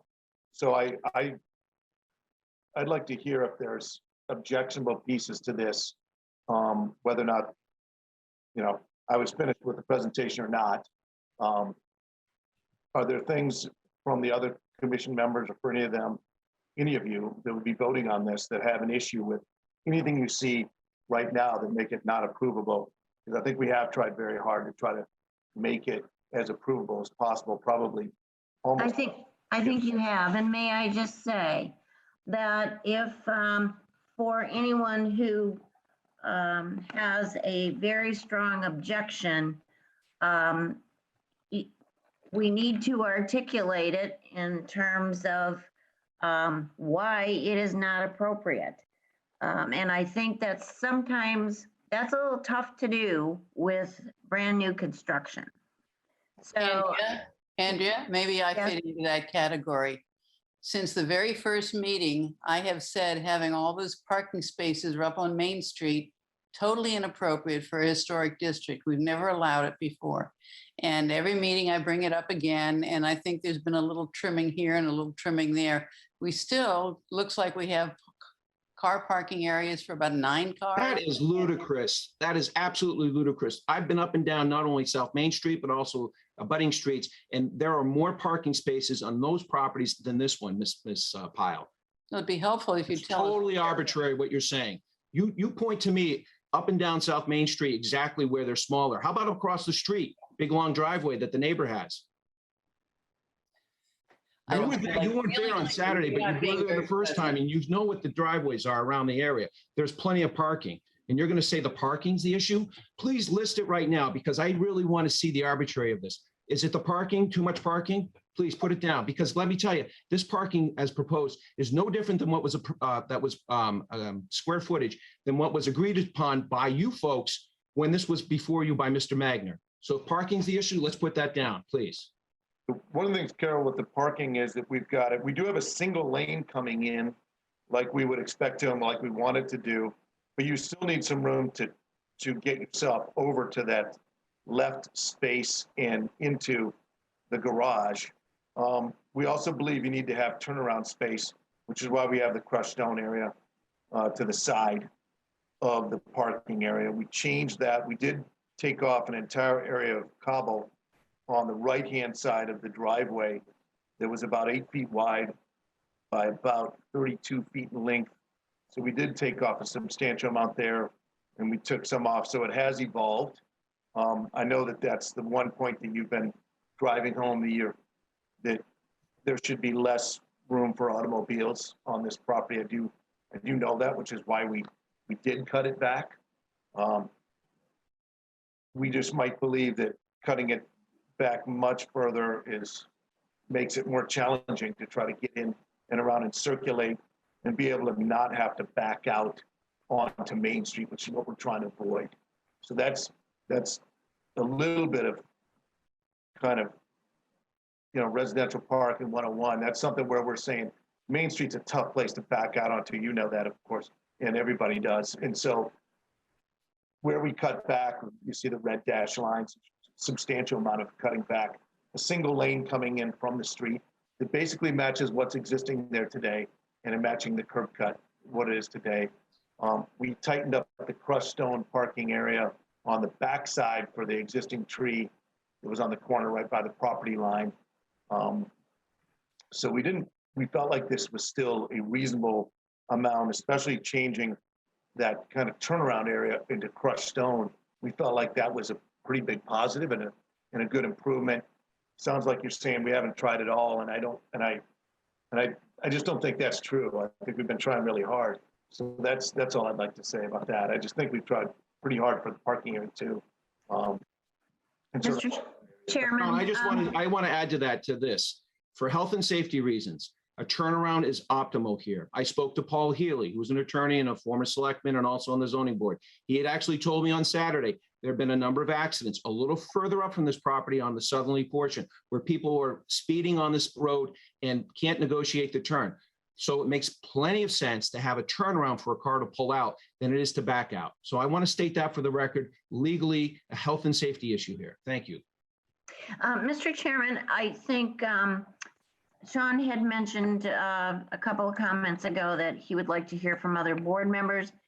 And so I wonder if that would be possible right now. Sure, I'll go first. I voted last time. I thought that this was appropriate. I think there's been concessions on the pervious area at the parking. We're down to one lane. Connection curb cut to Main Street. The grades, are given. We can't change the sidewalk, can't lower the house. Doing everything possible not to have handrails everywhere. Thus the 2'4" to 2'6", trying to stay under that 30-inch step from top of wall to grade. They've narrowed up the walkways to get from the street to the house, from the house to the driveway. So I don't think hardscape on the north/east side to deal with the exposed foundation. Sean said they'd be grading up to within 6 to 8 inches of that sill board. I think that's the least obtrusive of dealing with that site. We're not going to change the grades on the neighbor's property either. So to me, this is appropriate.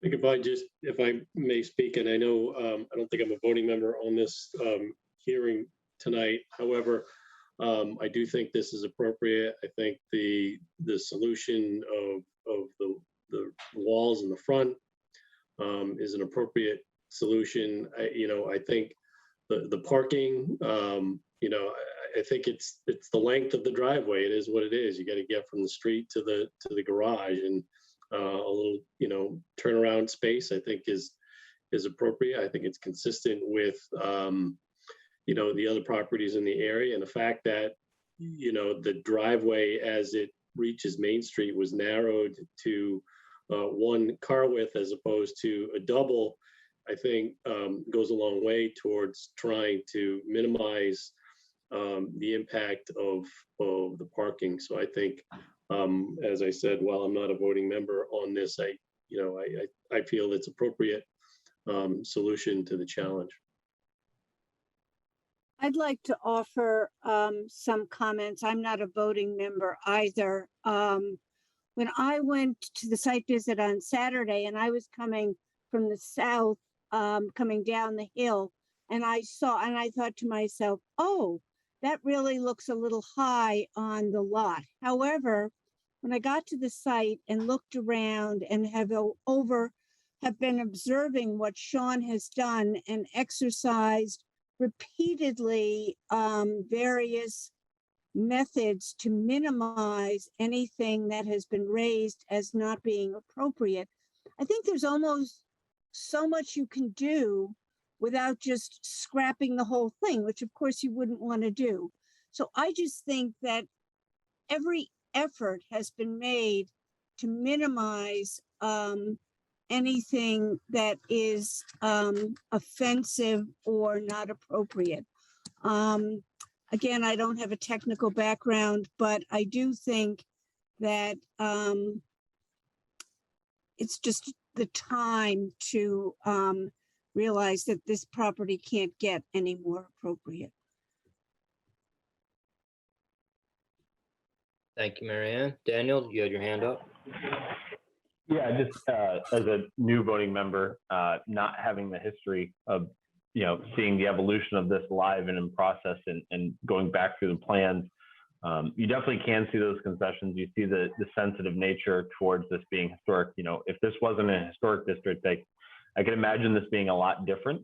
So I think Sean, and overall the general building has been sensitive to the historic district and the nature of the building. And just to clarify a comment earlier, I wasn't suggesting that the foundation be faced in stone. I was just suggesting that maybe that's what's throwing it, is right now it's so raw that it may be skewing what the final design of this would be, and the true final intent of this is going to be. But I think that it's really difficult to work with this. I've personally had to deal with tough slopes like this before, and there's no perfect solution. You can only get as close as possible. And I think keeping it to the front is actually pretty appropriate with historic standards, and what probably back in the time when the original house was here, they probably would have been facing similar challenges and come up with similar solutions. So I find it to be reasonable and pretty appropriate.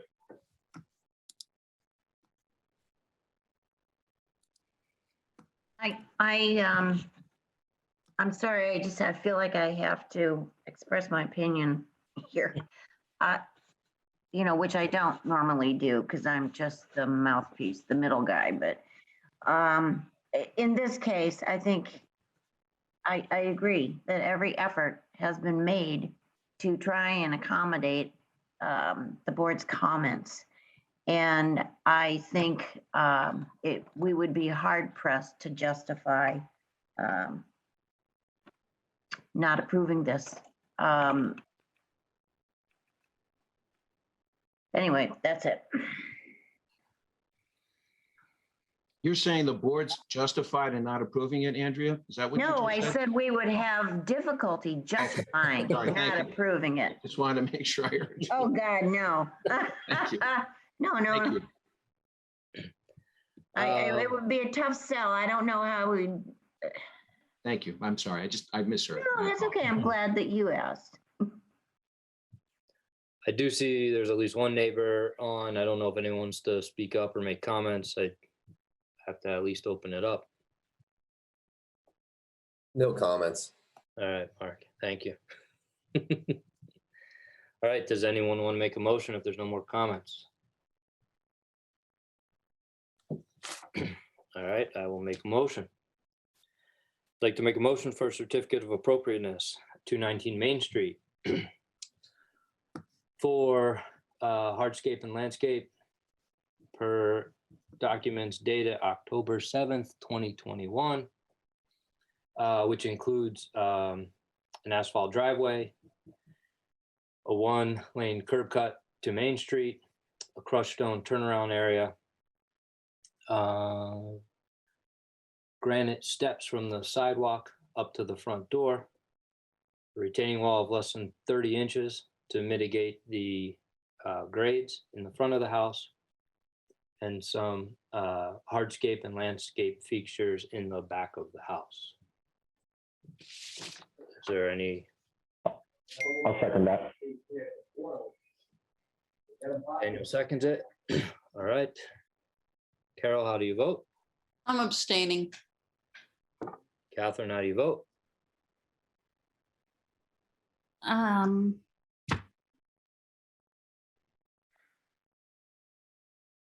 It's a yes for me. Justin, how do you vote? Vote aye. Daniel, how do you vote? Aye. It's an aye for me. Motion passes. 4-0, 1 abstention. Thank you. Thank you, Sean. Appreciate it. Folks, appreciate it. All right, good night, everybody. Thank you. Good night.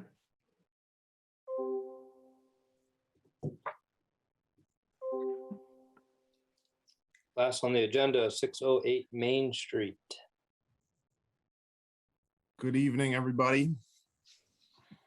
Hi, Matt. How are we doing? Good. All right, so I'm in front of you all for a certificate of appropriateness related to some windows. And if you can bear with me, I'll try and explain the situation that we have here at our house. But so we're on the southern lawn of our house, southern side of our house. We have an area of our house above our family room that has a flat roof. And when we bought this house almost 3 years ago, there was a railing, which was very a notable architectural feature of the home, which, you know, we very much enjoyed. But there was also a deck out on top of this flat roof on this side, which frankly just overlooked Main Street. And, you know, we never really saw ourselves out there sunbathing in front of Main Street or anything like that. So never really thought that we'd have much room for the deck, but really hoped that, you know, that we had no intention of losing that railing, which was in disrepair already when we bought the house. At the same time that we bought the house, we did notice during a home inspection that there was some water infiltration coming in from that area of the flat roof. It's just a rubber roof. It's perfectly flat. It does pool and puddle when it rains. I think that had been happening even worse when the deck was there. This, you know, water was getting trapped between the sleepers. So, you know, we put in, we kind of crossed our fingers that the water wasn't going to become a major issue. I did file a certificate of non-applicability with Andrea, probably a year and a half ago. I don't know the exact timing. The railing had fallen off and was in danger of totally coming down. So we just kicked it off, had every intention of repairing that. We got the certificate of non-applicability.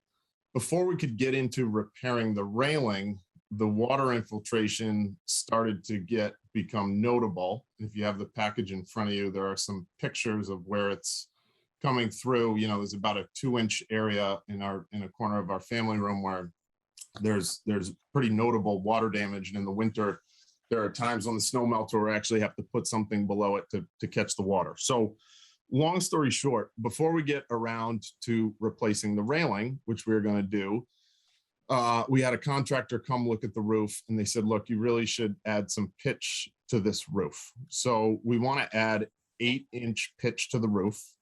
It's nothing that I believe would be or could be seen from Main Street.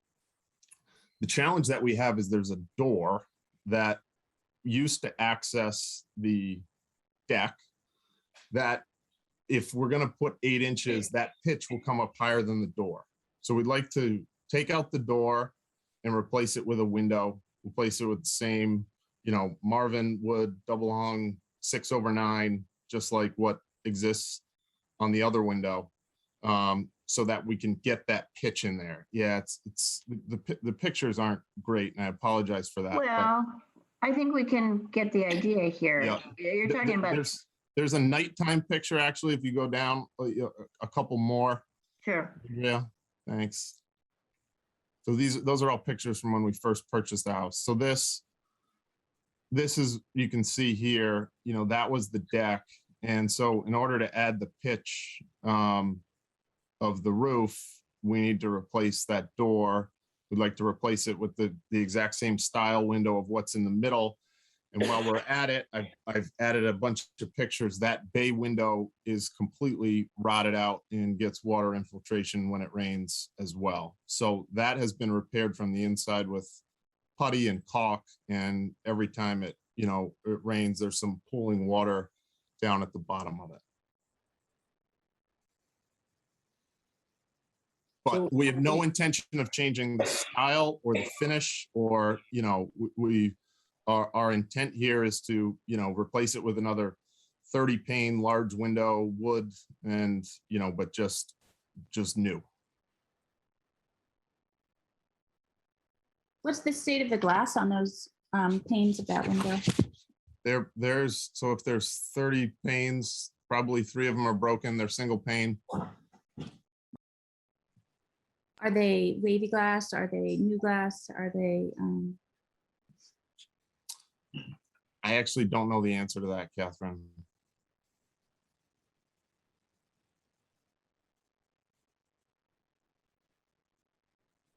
So what's a little difficult, there's no site plan, but looking at Google Street View, looks like we're talking about a door and a patio that's recessed on the side elevation towards the back of the house. Correct.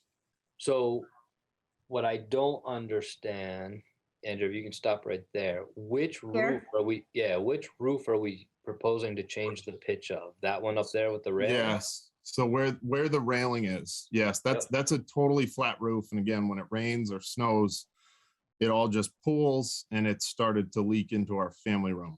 So we want to add an 8-inch pitch coming, from north to south.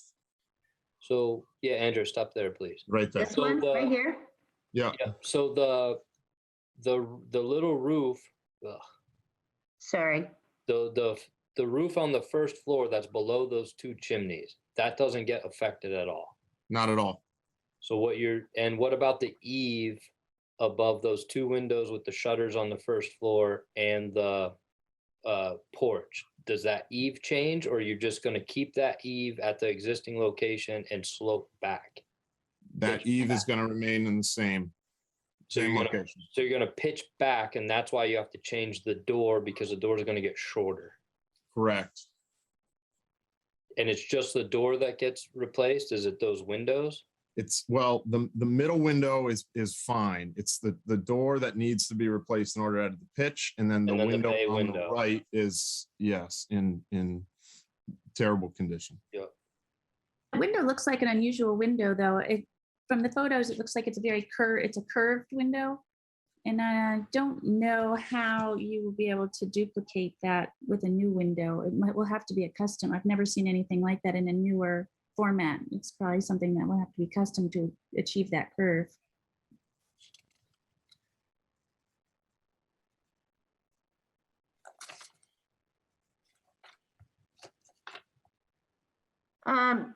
Matt, I think I signed off as, well, I did sign off on Tom Turner is doing the other work. Is that correct? Correct. And so all the maintenance stuff. Have you talked to him about that bay window?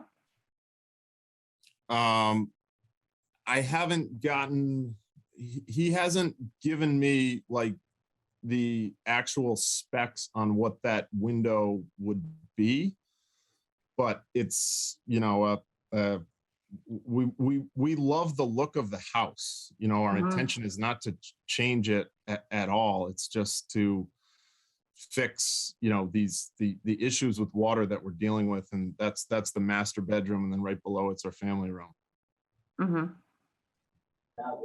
So going in and out of this page, Matt, how wide in and out, not left to right, but how deep is that porch roughly? No more than 4 feet. You're talking about this up here. Oh, I'm sorry. I thought you meant the underneath. The going out, I would say that it's 25 feet. No, back, front to back, isn't it? Like, yeah, front to back. So if feet? you walk out those doors, how many feet is it to the railing? If I walk out those doors, I'd say, and I'm guessing 25 feet. No? I bet it's Left to right in the photo might be 25 feet, but if you were to Okay. you know, come to the door, and how many steps would it take to get to the railing going straight ahead? It would take 5 steps, 6 steps. Okay, so it's maybe like 8 feet deep and 25 feet wide. No, it's significantly deep. It's yeah.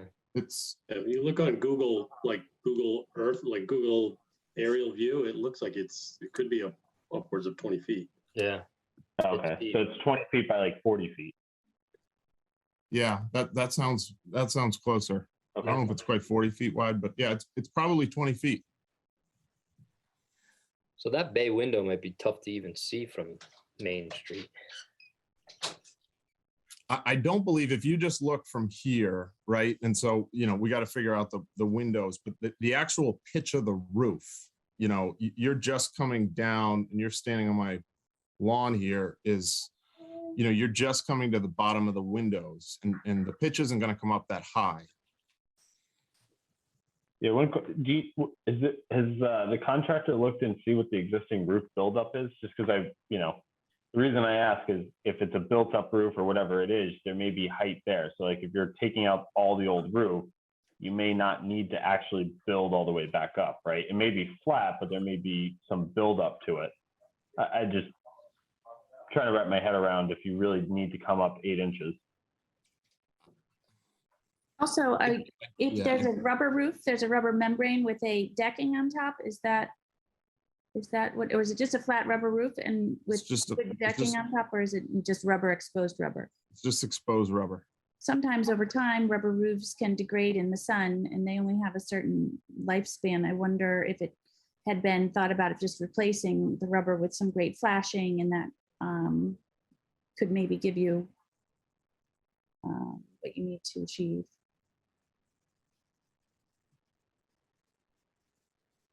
Well, I mean, a rubber roof or an EPDM roof has a lifespan of 20 to 30 years, depending on, you know, the thickness and what it is. But, you know, I think Matt's trying to do the right thing, which is let's fix the problem. And so we're not kicking the can down 25, 30 years, and totally understand wanting to get pitch in it as just trying to understand, you know, 1/8 of an inch, 1/4 of an inch per foot of slope, where that takes it. If you can, you know, come up with a solution that pitches it, maybe you don't have to take out the door.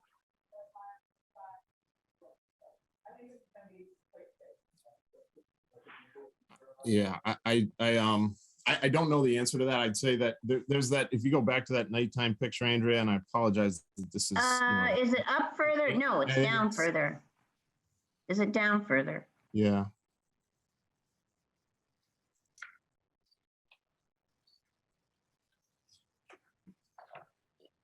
Sorry. No, I apologize for the. No, this is fine. It's working. Nighttime. Yay, okay. This is the picture, right? Yeah, so if it's possible to show that door, first of all, those doors, you know, those doors are not I don't think are historically significant. Those are newer doors. They match, you know, other exterior doors in the home that I think were replaced in the mid 2000s. But if you can scroll down just a little bit, Andrea, you know, there's like, maybe it's 2 to 3 inches right there of room in order to add, you know, enough pitch to get all the way out 20 feet. I'm not sure that we're going to be able to do it without removing those doors. You're gonna step up from the master bedroom. You're gonna step up to the deck. We're not going to have a deck. The deck's gone. We're not going to use the deck. So at one time there was a deck, which is why there's a door there. Okay. Yeah.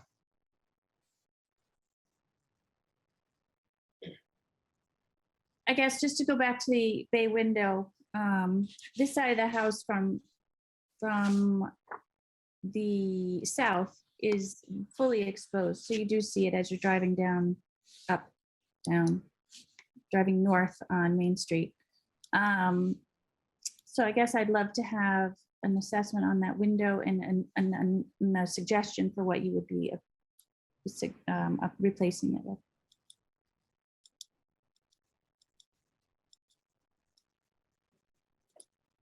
Okay.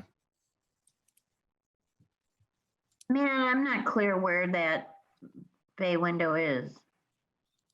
It's up to the, well, it's tough to tell from that perspective, but It's up on the second to the story right. on the deck on the right.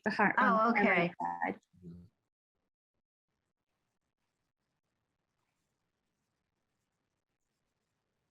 Okay, hold on. Oh, okay. This one. correct. Okay, now I get it. So it kind of goes back to what I was saying earlier, is what's the existing roof construction? Because if there wasn't originally a deck on there and there's sleepers on there and then the deck sits on the sleepers to get, you know, and there's a hollow space under there, you know, you may be able to get all the pitch in there. And given that you're not going to use it as a deck anymore, you're just going to go exposed roof. You may be able to take out the deck, take out the sleepers, take out the existing roof, have enough pitch to get back up, and that far right window, the bay window, may be fine. Obviously, the door might not be, but you're stating that you don't plan to use it as a door anymore anyway. So it's going to become a window. Correct. And Daniel, I'm not representing that we need the bay window in order to get the pitch. It's really the door that is most critical here. It's the condition of the bay window while we've got contractors here and are ordering windows that, okay, you know, that makes more sense. Yeah. Okay, all right, thanks for that clarification.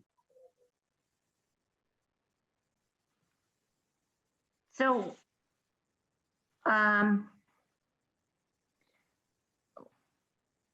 let's see, Catherine, you wanted to see some sort of a proposal for changing this out, right? Yeah, I think that that's its own separate entity. I think that's a unique window. I think it's a very old window. It's a rounded bay window. I hate to see it just pitched in the trash.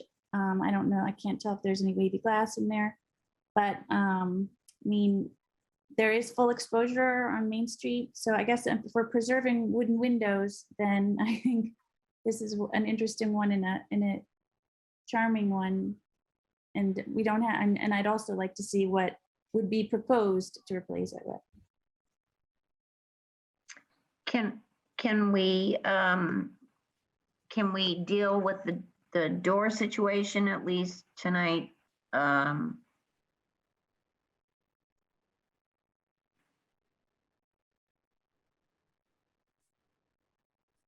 So that Mr. Sherry can get on with his. I mean, to Daniel's point, you know, we don't know the extent of the work, but that's needed. It could be less than you anticipate, Matt, but maybe not. So if we could perhaps approve the change to the doors to the windows to match existing, then whatever happens. Pardon? So I was just saying, shouldn't we understand what that window is going to be? for the door? Yeah, I think Matt said they're going to be, Marvin double hung, it's a 6/9 wooden window. You know, the Okay. I was just wondering because it just said in the description install. I've seen all the other applications, and I'm new to this, Matt. I've only been on the commission for a couple months. I've just seen most people give a cut sheet, so I was just expecting to see that. Okay. Apologies. But I'm new to this too. Yeah. So no, I just missed that. So I mean, I don't know what the commission has typically done if they request a cut sheet or if just a description is typically appropriate. we do ask, I'm sorry, did I interrupt you? No, go ahead. Chairman? Go ahead. I don't understand the size of the window being suggested for replacement, right? We have a door that's at least 6'8" or so. Like, is the sill going to be built up to match the sills of other windows on the second floor? It looks like the head might be a little taller than that window in the middle. Like, are there any adjustments to the opening itself? What size window are we looking at? A narrower window. Narrow. So the same as what's in the middle window, the same size as what's in the middle window, which, you know, have it sit at the same height, which also sits at the same height as the bay window.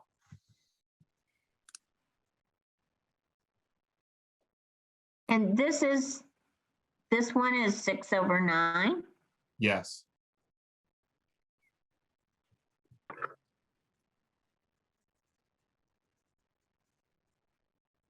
I guess that seems like a reasonable request and appropriate, other than you have this enormous deck. I know you wouldn't sunbathe out there, but you have this enormous deck, and if you needed to shovel it, I guess you could clamber out the window. It seems appropriate to me to just replace it.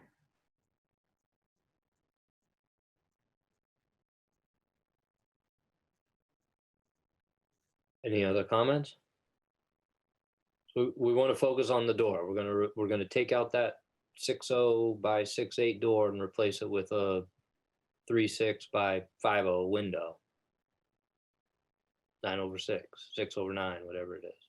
One window? Correct. Yeah, and I will treat the bay window as a separate project. And come back to you with something else on that. So you said there's a contractor there and you're trying to order windows. Are we already approved other windows? Or are they not historic? That's the only window. Yeah, this is the only one. No, he's doing other work. Okay. I wasn't clear. He's doing other maintenance. Yeah. No. I thought he was trying to get this into a additional window order that maybe we had already approved. No. Gotcha. And then, Matt, the railing is to be rebuilt exactly as we see it. Correct. Okay, thank you. Would you like to make a motion? Sure, go ahead. I'd like to make a motion for a certificate of appropriateness for 608 Main Street to remove an existing French door and replace with a window, a Marvin all-wood window to match the existing window, 6/9, and to pitch the roof above the family room and covered deck as Tom Turner, contractor, deems correct and practical, and to replace the railing with the same style railing, all wood railing made out of mahogany or some crusty wood. And anything else? And then the decision as to what to do with the bay window will be dealt with on another application. Is there a second? Second. Carol, how do you vote? Aye. Catherine, how do you vote? Aye. Justin, how do you vote? Aye. Daniel, how do you vote? Aye. It's an aye for me. Motion passes. Great. So Thank is you it, all. that's, you got what you needed, right? Yep. Matt? Thank you Okay. very much. We'll be back. Thanks. Okay, great. Thank you. All right. Since we just had a meeting 2 weeks ago, the minutes aren't ready to. No, they are ready, except for Miss Tracy did them, but I was, I completely spaced out, and so I didn't send them out. So it's not Miss Tracy's fault. They're done. So we'll catch it for next time. All right. Any other Totally my comments or fault. questions?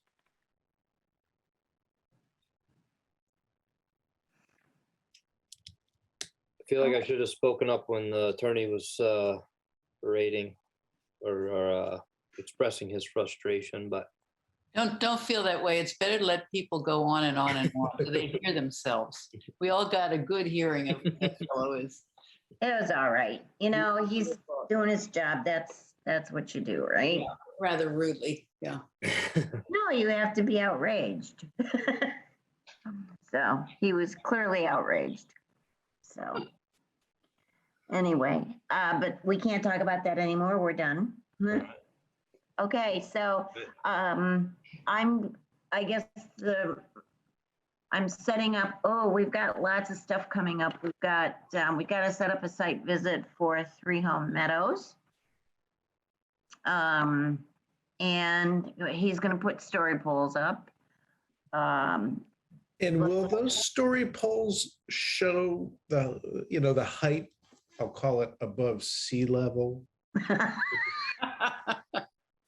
Because that's a hard. It's a really, I'll ask them what they're planning, but last time it was, they fell short, sort of, I mean. Literally. But you get the literally, idea. right. Show me where in space, feet above sea level, the peaks of those. Got it. Roofs would be, yeah. my only concern is all the trees on that site and then Right. not being able to show everything because they haven't cleared what they need to clear. Yeah. Well, he'll have to give it his best shot and we'll see if it works for us or not, right? So there's that. And then, let me see. I have to set up something for us to go see 3 Blaisdell, the buildings there.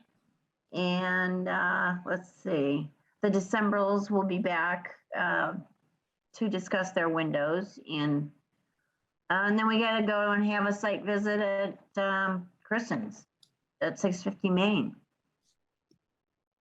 So What we'll was that have last one, Andrea? 650 Main. That was the one we asked them to put up story poles because the neighbors were adamant about the height. Do you have what is that that we use the B sheet, Oh, the Form B? Yeah, I'd love to see the Form B Sure. on that place. Yep, will do. I'll send that out. Okay. All right. Anything else? Motion to adjourn. Second. So I made the motion. Yes, you did. All right. All right. Meeting adjourned. Thank you. Good night, everybody. Good evening. Bye. Thank you, everyone. Good night.